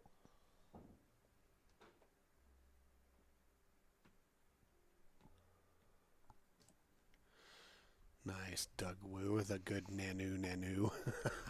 Well, hello, Doug Woo. Nice to have you. I actually have a Mork costume hanging up in the closet. He's always trying to wear it to the weirdest... and it's like, no, it's not a costume You can't party. dress as Mork from Mork and Mindy to go to a wedding. I think it's just because you bought it and then that party didn't happen and you never got to wear it and you've been trying to ever since. And still have not been successful at wearing it. I know. And now I have a short hair and a beard, so it's out of like... Right. It's not really fitting anymore, babe. Oh. Ooh, he appeared to think that it went.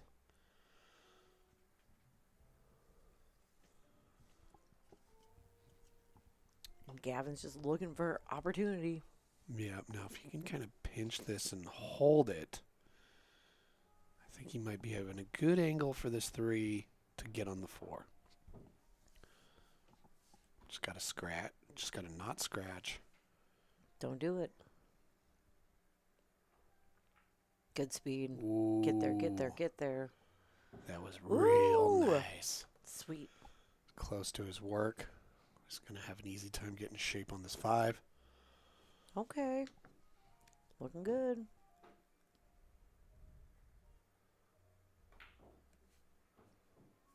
Looking real good.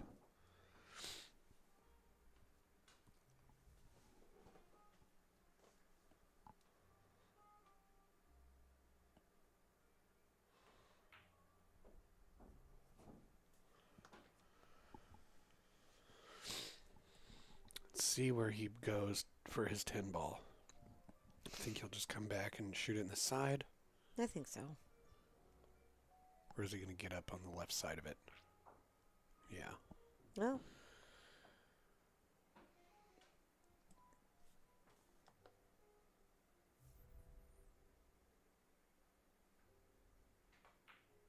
Nice.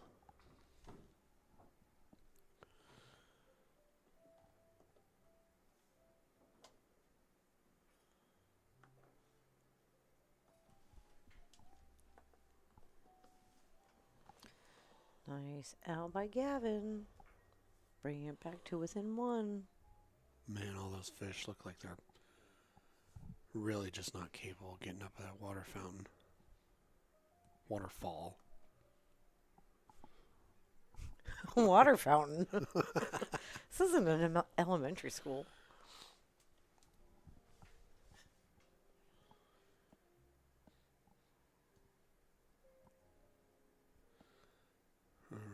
Let's see.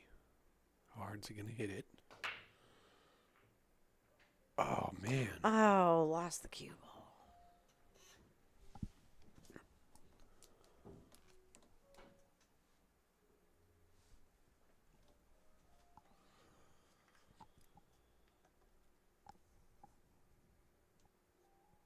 Okay, Brett coming to the table with a ball in hand. Getting on that too. Oh, Doug Wu, we added the custom ball counter thing for this match. I mean, this game. It's our first one. And yeah. Some I've been working on over the last couple weeks of not having matches. Like, let's try and make that happen. I'd say we're about like a C+ on keeping up with it. Yeah. We're getting better. We're getting better. Brett did probably. Freaking perfect getting down here on this. Yeah, it was A to A+ behavior right there. Good action getting on this 4-ball. Let his spin open that up a bit. And, yeah, he's looking real good here.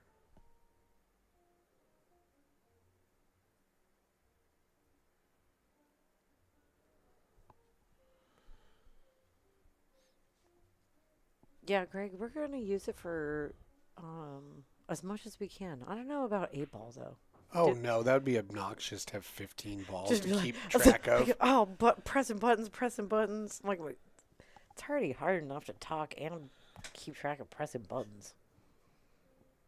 And keep track of weird stats like hand flips. Yeah, he's hesitating here because this is a touchy shot. It's a little drag shot. Right. You need that cue ball to die, else you're going to lose your position on the 6. So one way you can do it is just run into the 6. Yeah, turn on caveman mode, which sometimes is what you're going to do. Run into it. Unfortunately, got a little bit out of what he was probably trying to do, but the good news is if he makes the 6, probably have a good look at the 7.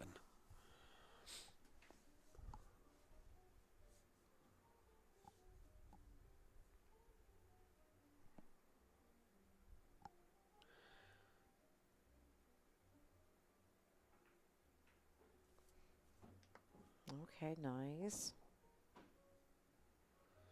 Got a little far away from it and a little close to that rail. Yeah, he hit that kind of more like his comfortable speed. Everybody has their comfortable speed. You know, you start getting real slow on the ball. Not a lot of people practice hitting the ball as slow as they can.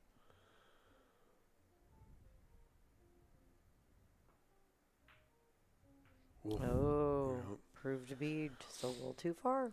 Yep. And on the rail. And all on that. the rail. Okay. Here we go, Gavin. Tie it up.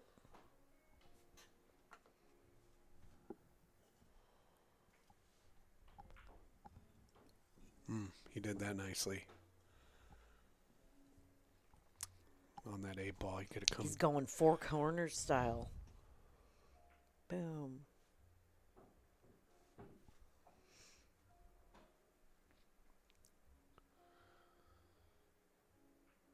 Nice.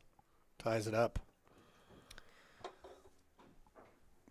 Nice. Yeah, as the match has gone on, like it seems like Gavin's a little bit more vigorous, I guess you could say. Has like a sense of determination.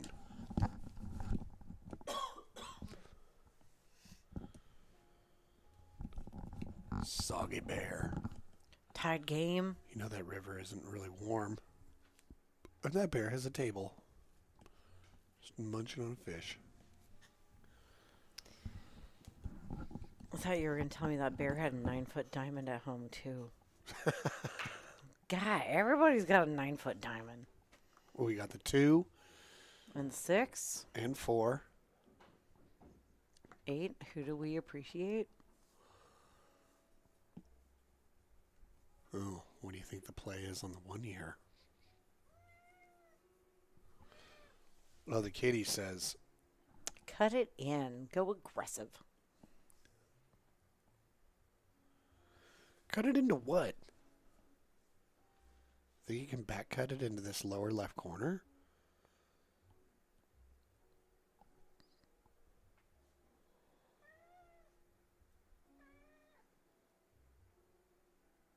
Ooh, I like that. Get there. And he got a rail. Nice. Wow.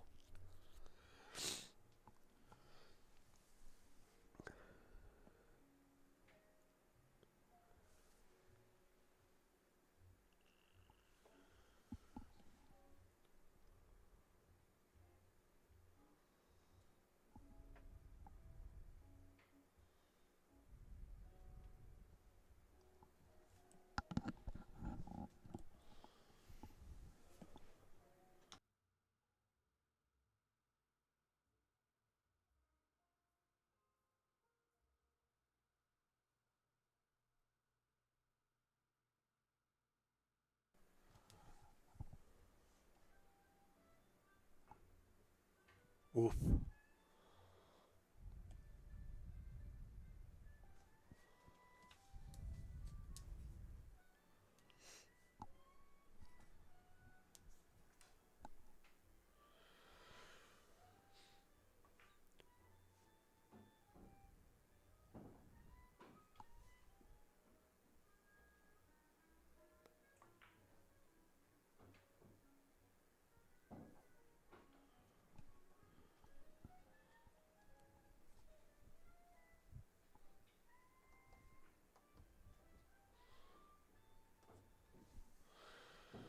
Well, Gavin's getting through the rest of this rack just fine.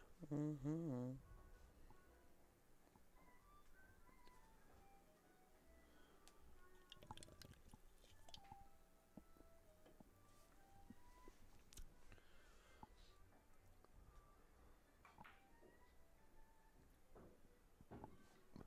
Nice, nice.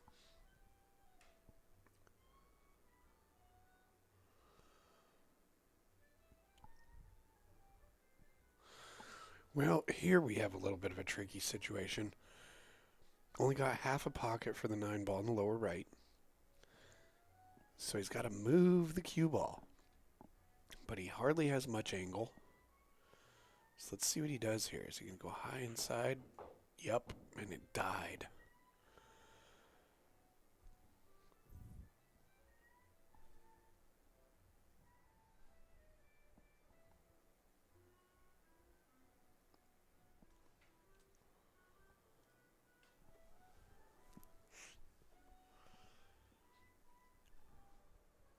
Okay.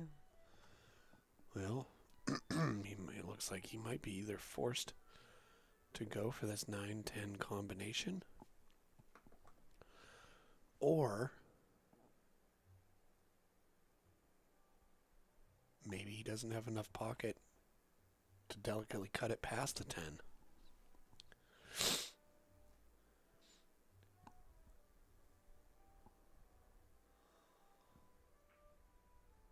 Needs it to bounce. Oh, It nice. does. That was a smart shot in that situation. Totally. That was the kind of decision that turns things around when you just didn't get the leave you want.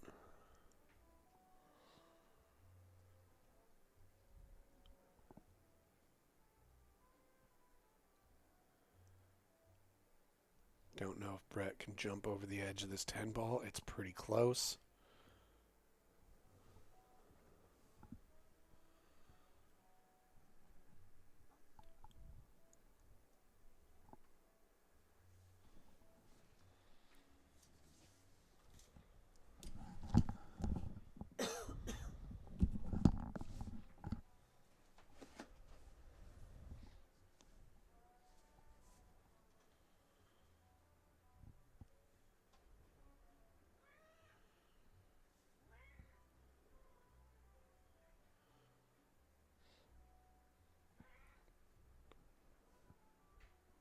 Yeah, that's really close.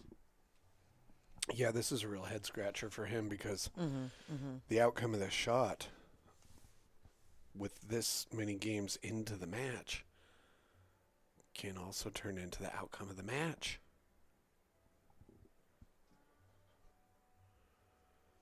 Okay. I just rewatched and no, we did not. Hill, you were so right. Oh, is the score actually 8 in favor of Gavin? It is. We never marked that the second game. We're too busy paying attention to the new ball tray at the screen. I know. So, honestly, you guys, our bad. Thanks for calling us on that. We were going to go. Oh, we're no. going to. Oh, no. And he scratched, but we're going to go in and just double check with the players. But I do believe the score is 8-7. Okay. Will you double check? Go. Who just scratched there? Now, Brett. Brett just scratched. Boom. You go check.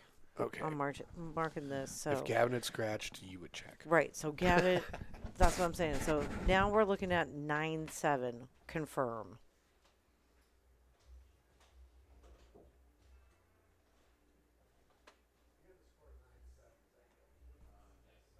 Okay.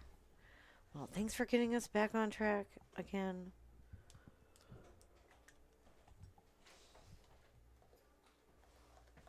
Maybe we're not ready for all these buttons.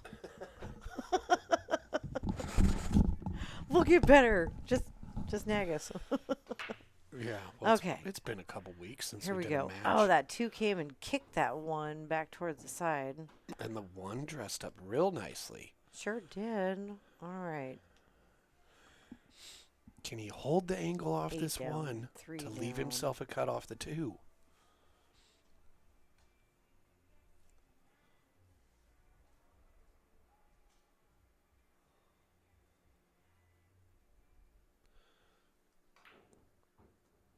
He Ooh. said no. What a draw. I'm going to power it up. Nice. Wow. Well, that goes a long way to show how much more comfortable he is feeling now. That was a nice shot. Oh, man.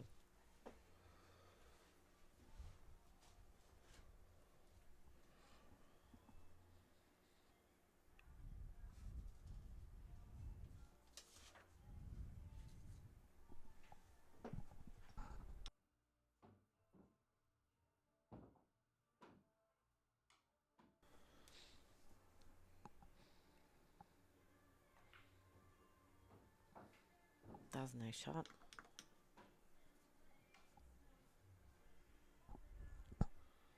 Okay. How's he going to get back on the 6?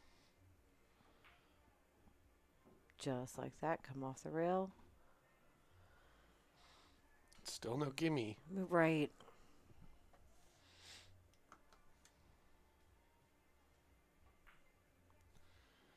Unless you're Gavin. That's a gimme. Yep.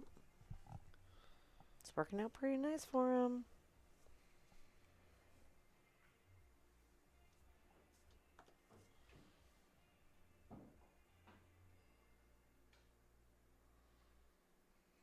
And we got like right in between.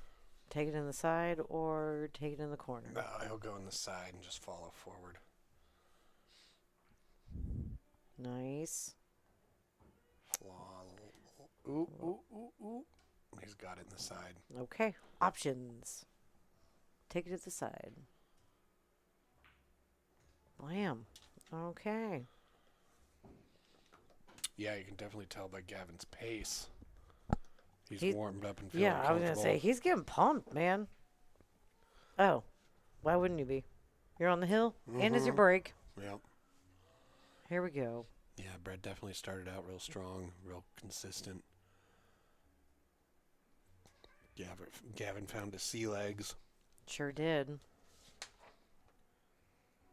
Yep. Gavin wants to give a shout out to buddy Jesse Christensen. So shout out. Is Jesse his first name, or is Jesse Christensen his buddy? I don't know. He wrote it all as one name. So it's like Billy Ray Cyrus, I feel like. Or something like that. Oof. Unfortunately, he's Billy got a Bob dry Thornton. break. Brett gets to the table with a decision to make.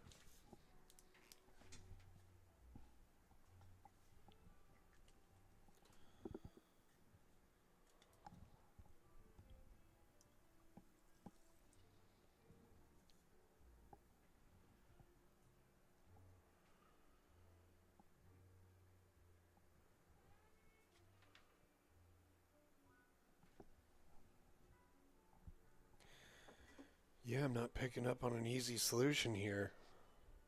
No, me neither. Let's check. Because if he rolls out, well, where are you going to roll out to your advantage and not Gavin's? Right? Just tie something else up.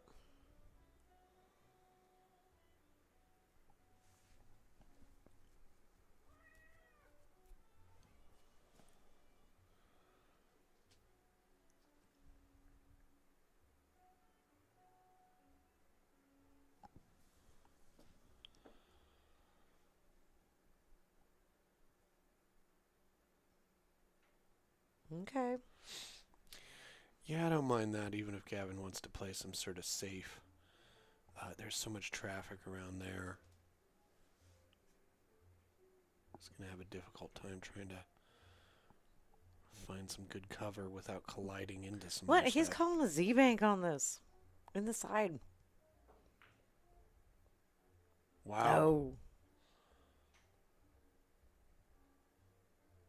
Yeah, that ball rolls another half a rotation, and That could have Brett's been really cool. Brett's got a shot in the side. But going to have a tough one with this. Mm-hmm. He's got the edge of it. Real thin like. Right? Just try to put it up on the rail.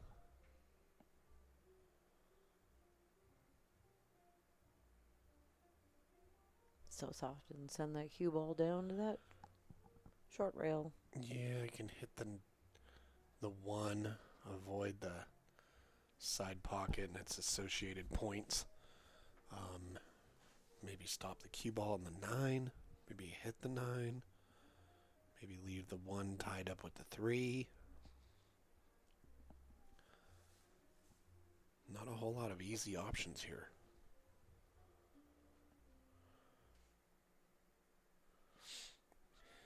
Certainly not the type of shot you want to be faced with your back against the wall. Right. Okay. Yep, ran into the 9. Hasn't given Gavin an obvious aggressive shot. Right.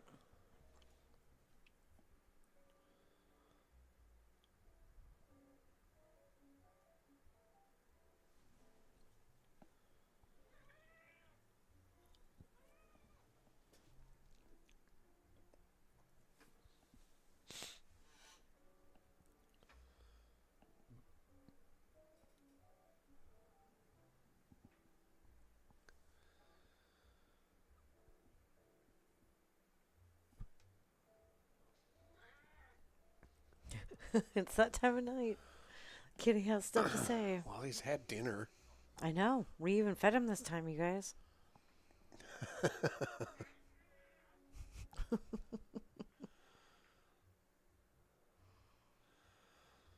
Ooh. I don't think that 8's blocking him from seeing the 1. I don't think so either.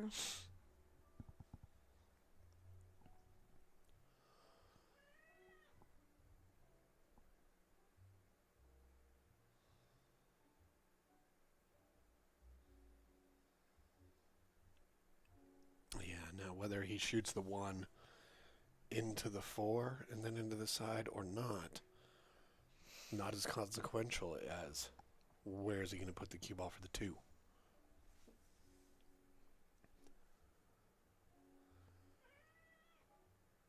It's kind of slide to the right. Boom. Well, look at that. Very nice.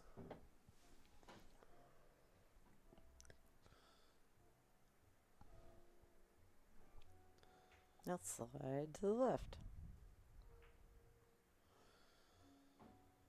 No cha-cha.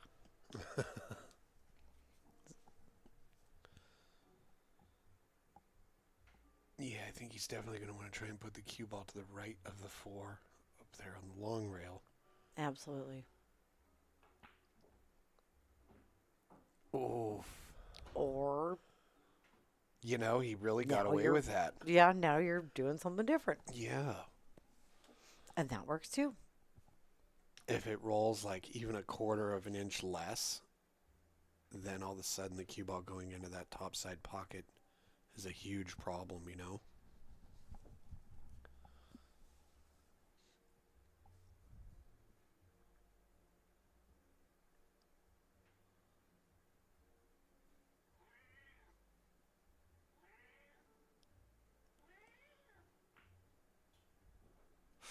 Oh, don't get behind the Oh. 7.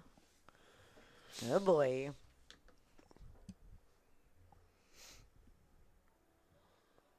Yep. Rolled just a little too far with enormous consequence. Right? Gavin's on the hill. Brett's down. Yep. This shot could be the make or break. Well, for sure. Yeah, and he just kind of pointed it. No, you were supposed to go right here, you know.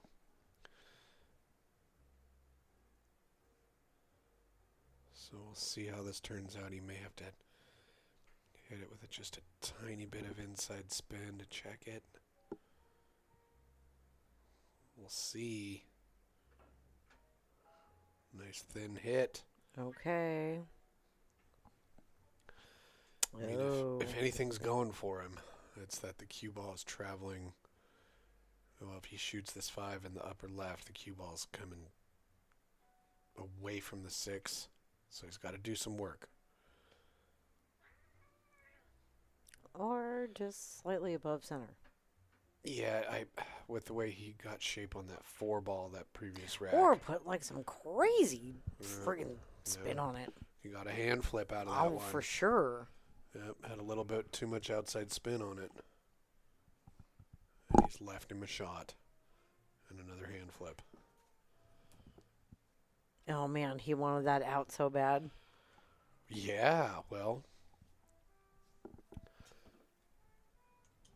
He's so close to the end of the match. I know, you can taste right? it. Yeah. What's that saying?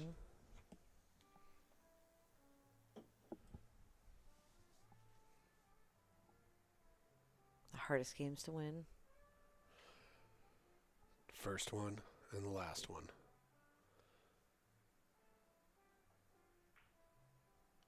Wow. Way to take your time and play that nice and smooth and graceful. Well, better be from here on out. Right.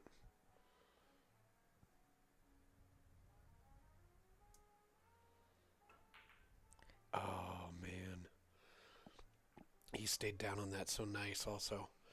Just meant that he had less than a whole pocket to shoot at because of where the 9 is.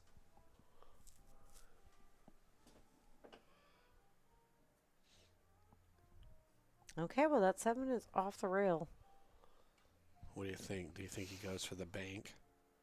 I mean, Puts all his chickens in one basket? I don't know. That 9 is in front of the 10.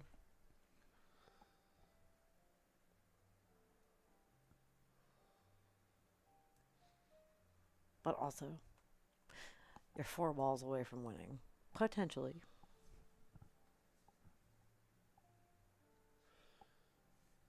If he can bank it and hold it there.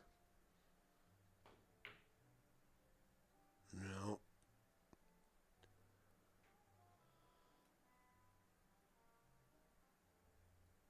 Well, it's not the... It's no gimme shot. It's no gimme leave, so... Well, as long as he pockets this ball, I think he's going to have shape on the 8 no matter what.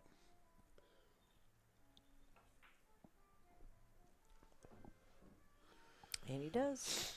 And he's got a good angle to get on the 9.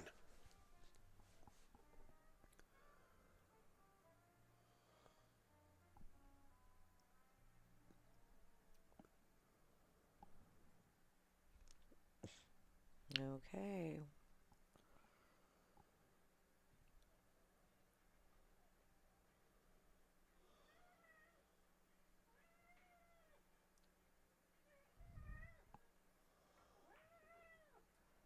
Well, I understand your concern, Kitty, but he did it. He came down far enough to give himself a good cut angle on the 9. Yep. With damn near automatic shape on the 10. Yep. Just gotta make it.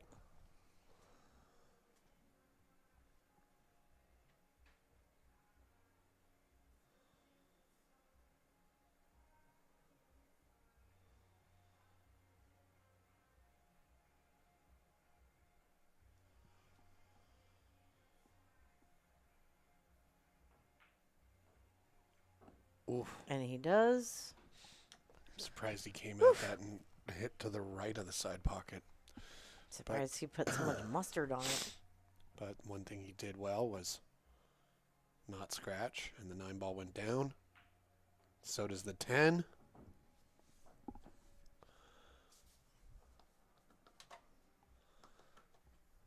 We still got work to do.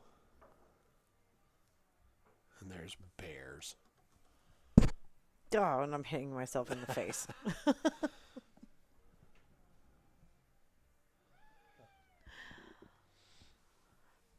All right. What a good match this has ended up being. For real. Especially when we found out that we hadn't counted one of Gavin's points. Then it got even more exciting. It really did, didn't it? Oh, man. That always changes everything. When the score is not what you thought it was. Okay. Okay. Brett's break. You know, I got to say that for having not really studied the 10-ball break at all, he's been hitting it really well. And I think a lot of that goes towards the fact his fundamentals are really strong, so he cues pretty straight. Because, yeah, look at that. Real symmetrical break, which is, you know, what you're looking for. Well, he got that 8 in the side, almost a 9 inside. Got a nice little backboard if he decides to shoot the 1 off the 9 into the side. This is a funny angle to roll forward to try and get on the 2, though. Yeah. Unless you combo that 9 in and send that 1 ball. Take that 1 in the top right. I like that idea. You know, but you got to play position for the 1 and the cue ball. Right. So play it soft.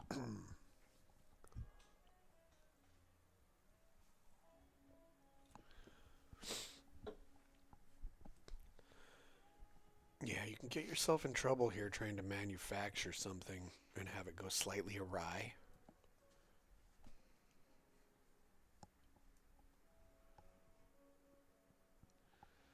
Well, I still like my idea.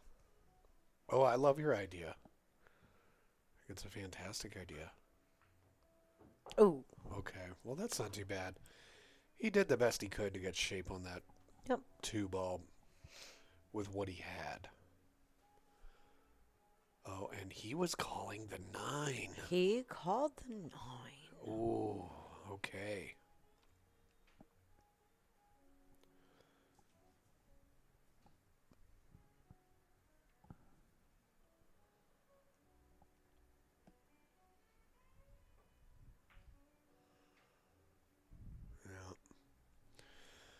Did he give him a window into the side pocket? It looks like he may have. That is so tight. But maybe. Yeah, he's looking at the shape he needs on the 3 ball. I think he's got a window.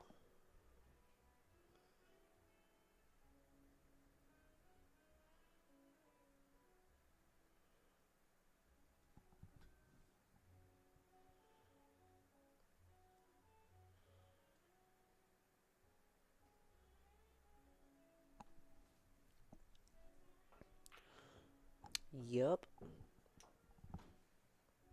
Oh, and look at this. And yup. Yup. But what about that 4? Well, he's probably going to hit this 3 with some high inside. Yeah. That's problematic, though, because it's got to get that inside to bite on that top long rail. And is it going to on this table? Well, it might, but he's also got to be concerned about the scratch. Oh. Look at this. It's real nice. Real nice. Yep.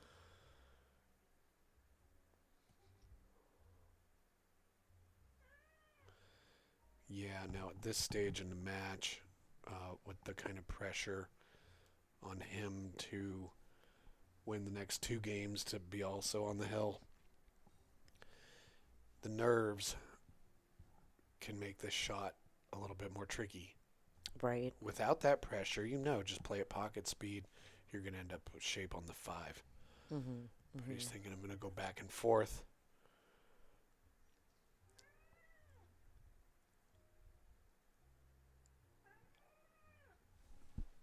Kitty, I don't know what you want. Did Timmy fall in a well? What are you trying to say? We don't have any wells on our property, but soon to be a geodesic dome greenhouse. Okay, see what I mean? Okay, he did it. He did it all right. He got past the 9.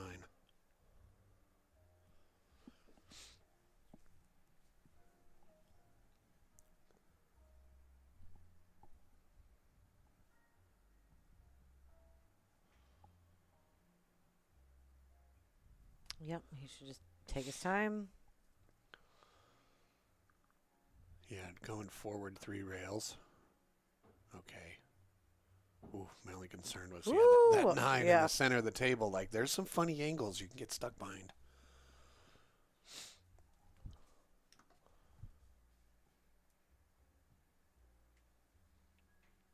Yeah, so I'll probably drag it, come under the 10 ball, go 2 rails out of the corner. And he did it perfectly. Yep.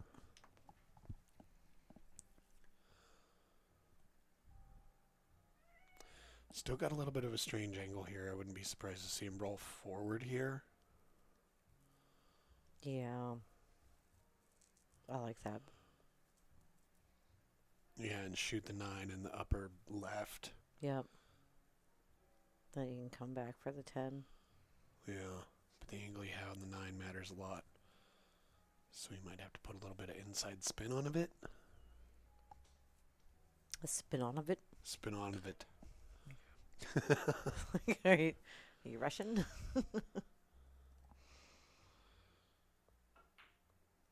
Okay. Oh, he came backwards. I like it.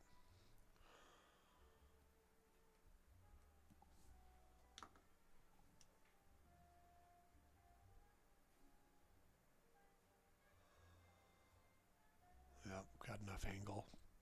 Might have to roll backwards for short side. And Calm, even tempo of his is serving him well right now. a little close to that rail. Shouldn't be a problem, though. Ooh, I like it.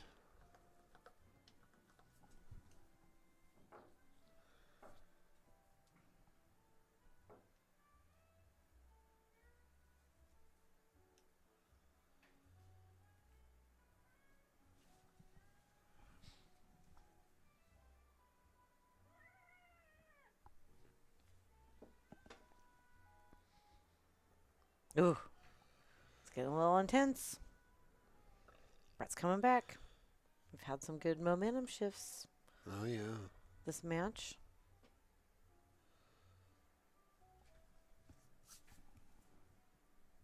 "19 games played, no breaks taken." Wow. They've been at it for 2 hours and 15 minutes. We've taken more breaks than they have. Which is 1 apiece. Yep.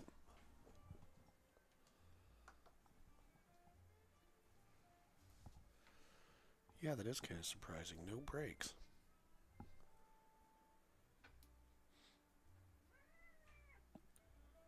It's got to be intense in there. They don't know each other. There's no one else here. They're locked in a room together. Oh, yeah, it's like you're in an escape room, a pool.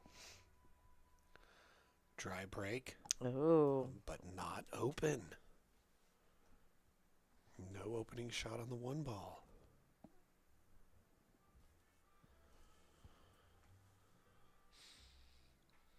Well, Brett wins this game. We get to go to a red room. No, don't say anything to curse anybody. I'm not cursing anybody. Just facts. Facts. Spitting facts. Well, thanks everybody for tuning in. Don't know which way this is going to go. Gavin on the hill.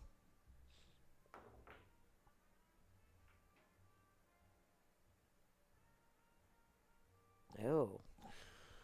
Well, even if he's blocked, I think there's a 1 rail kick at it. Maybe not. Maybe he's got an edge. Hard to tell. Let's see if I can. Enhance. Nope, this angle is useless. Stupid angle. For that.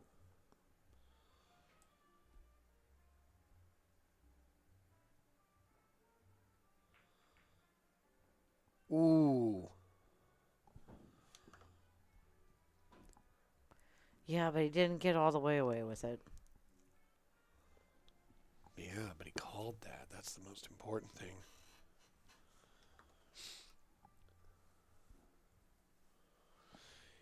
I don't know at this stage in this match if I like the aggressive one rail kick to make the one.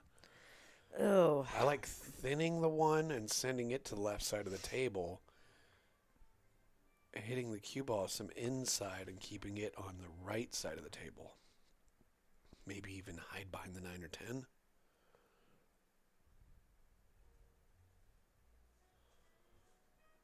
We'll see what Mr. Brett thinks. Yeah, I feel like a good safety here is... Yeah, exactly. Kind of just bump it into the rail and get the cue ball the hell out of here.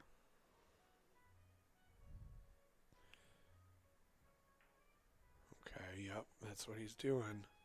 Just don't scratch. Oh, Oh. and a hand flip. Completely deserved hand flip. That was a real nice, thoughtful shot. Just hit it a little too firm. Right? Because, yeah, look at the position of the one ball. It rolled a little far, too. Yeah. So even if he had hung the ball in the pocket, Gavin would still have a look at that one ball. Well, and if you're Gavin, you got to be happy about this. You're on the hill, and you're coming to the table with a ball in hand to start your run. Cool. Right. Yeah, the 1-3 to the 4. It's tricky because to get from the 4 to the 5,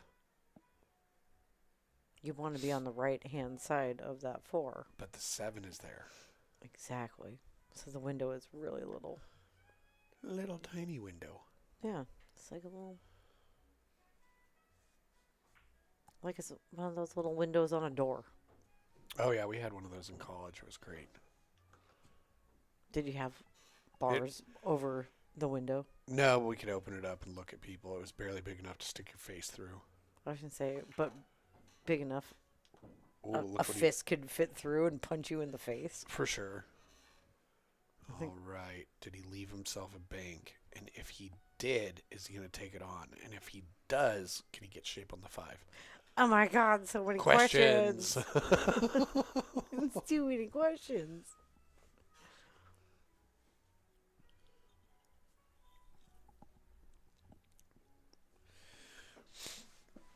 The shot in its DNA is going to Where is determine, this like, going? I don't know, but, like, yeah, you know, the outcome of this shot matters a lot in the outcome of this match. Is it going to take it hill if he tries something and sells out?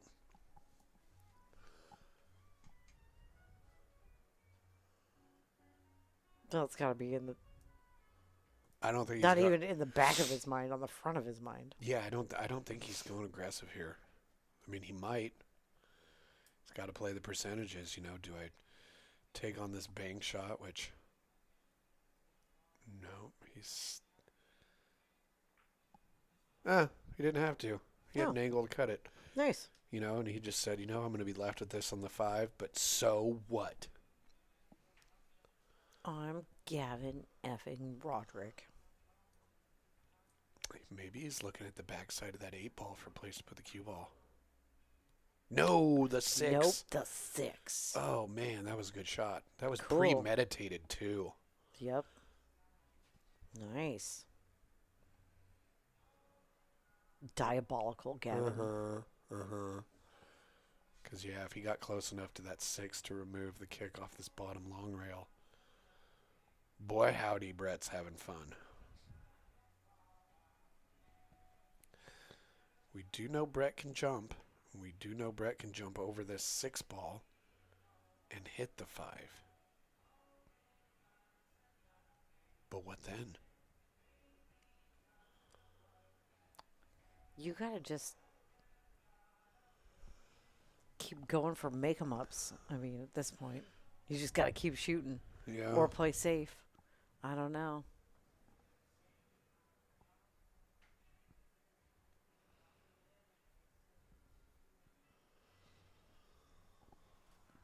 Can't scratch. That's all I know.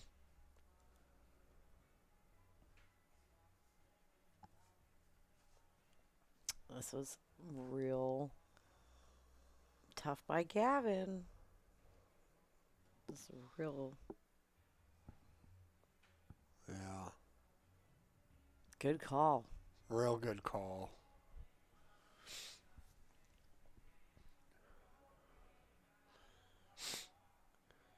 So far, I think that's like the shot of the match as far as its like cunningness, thinking down the line, just make that ball in there and absolutely play this safe.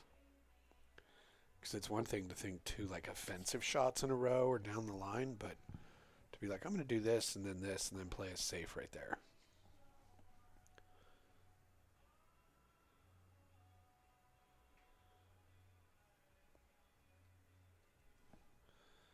I mean, maybe he can shoot it just to the left of the side pocket and hit that rail there, but he's got to really open it up. Oh, here we go. Okay, and this way I think he has to shorten it. No, maybe not yet. Yeah, so. Oof. Because he'd love to be able to shoot the ball into the rail right where the side pocket is. You go past the side pocket, you got to bend it backwards. Right. Go in front of it, you got to bend it forwards.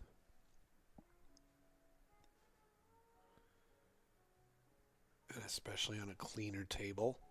I'm thinking I'm going before the side pocket. He's got to spin the hell out of the cue ball to get it to widen up that much. Ah, it's also tricky. You know, it really is. Mm-hmm. Mm-hmm. I mean, maybe if he hits just to the right of the side pocket, stiffens it, he'll make contact.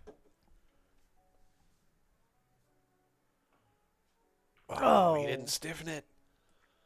He just kind of played it natural roll, and it needed something to check it off that rail a little bit. Well, that was the most successful safe of this entire match. Yeah. I mean, this whole and the most consequential race as well.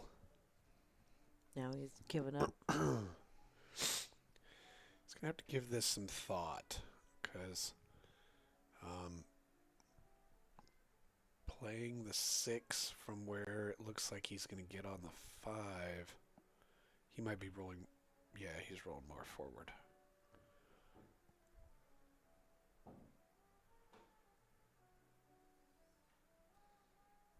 It's kind of a funny angle. I was going to say, but I would have liked to get just like a hair further.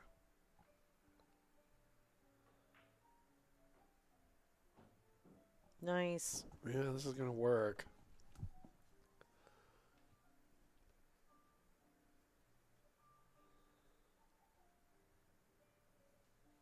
Is he going to pull it off the rail? Yeah, he's going to go do a back and forth thing a little bit. Yep, he got the back and forth. Yep. We'll see how he does in the shot, because if he ends up too close to that top long rail, that could be a problem.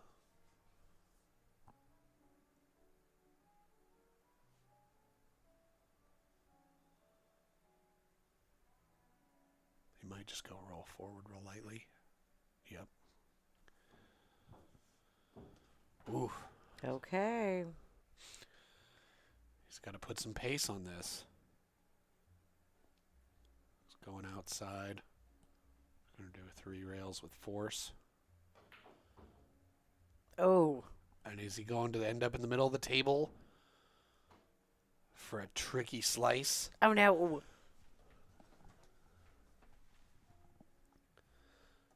is he going to go for the bank? Here we go. Now he's going for the cut. Yeah, he's going to cut that. And he's going to get it. And he's going to get it. Oh, what a close match. Yeah. Wow. And with that, Gavin Roderick takes the series. Oh, nice boy. race, guys. Are you going to go grab one of them for an interview? Absolutely. Okay, I'm going to. All right. Again, thanks everybody for tuning in. Like and subscribe. Hit that thumbs up on the video. We'll be right back with a interview with Mr. Gavin or Brett. I'm going to go get Gavin first. All right.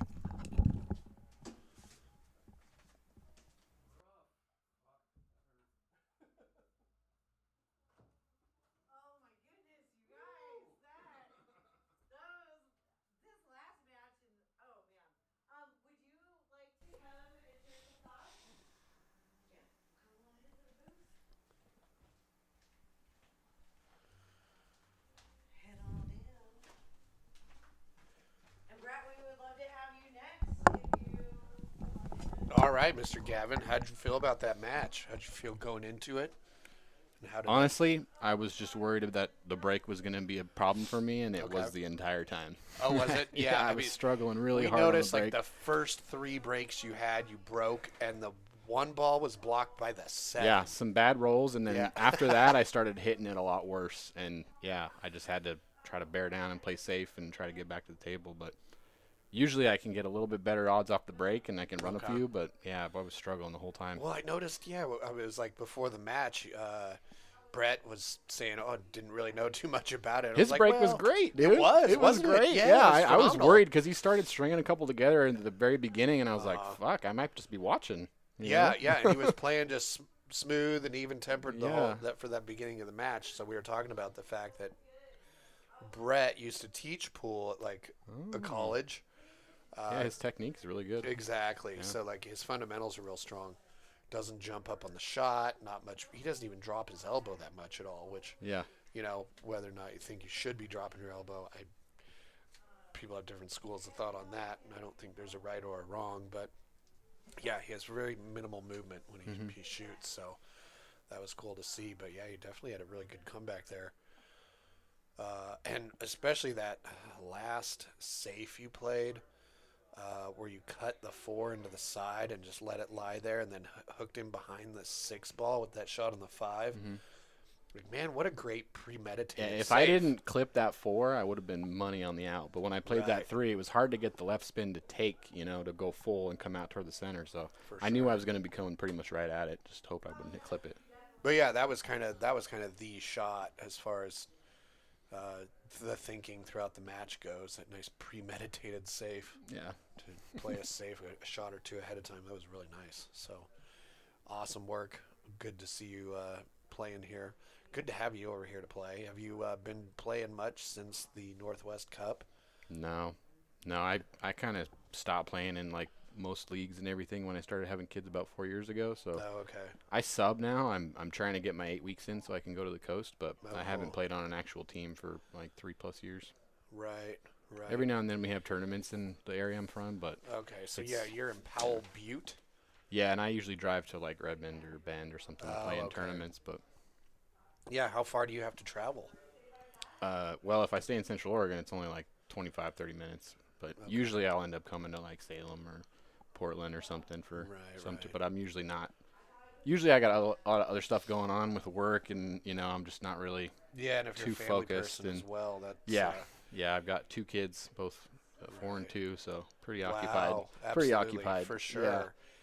Yeah, well, that means that when you do go play, it's very deliberate. Yeah. It's not Yeah. like I guess I don't got shit to do. No, I'll I go got to play plan some way pool. ahead. Yeah. Right, yep. right. Well, yeah, that's being deliberate about the game never hurts. So, wow. Well, cool. Yeah. Thanks again, man. Yeah. I really appreciate the. Yeah, what invite. was it like being in the? We kind of think it's like playing pool in like an escape room, something like that. Because you're in there, it's just there's music in the room. And that's about it. Yeah, honestly, it was pretty tranquil. Like I've played on other streams before, obviously, and it was very tranquil. That's Oh, the best good. way to describe it. Wasn't really too focused on what was going on outside the table. So Well, that's good. yeah, Good to know. Well, thank you again for coming to play. Pleasure to have you here. You're always welcome back. If you want to play another match, you're in town, whatever, just let us know. We'll make it happen. And, Cool. Yeah, we'll get some Brett in here to hear what his comments are about how his experience of the match went, and then, yeah, hang out and play some racks if you want. right on, man. Cool. Yeah, thanks again, man. Yeah, absolutely. Thank all of you for watching these guys play some pool. It's really great to have players like them come and want to play here. So See if we can't get Brett in here to hear his thoughts as he's visiting from the Bay Area. Come chat with Jesse. Yeah, and Gavin, don't go anywhere because we got to get pictures and all that jazz too. So, head on in. Well, hi, Brett. Welcome back. Yeah, thanks.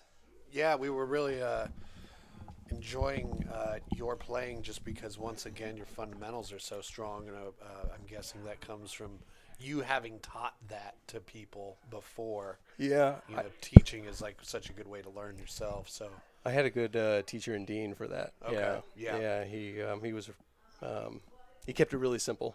you know. okay, yeah. Somebody said that you had learned from Dean in the chat. Maybe that was. Yeah, I took lessons from him back in it must have been 2000, 2001. Wow. Okay.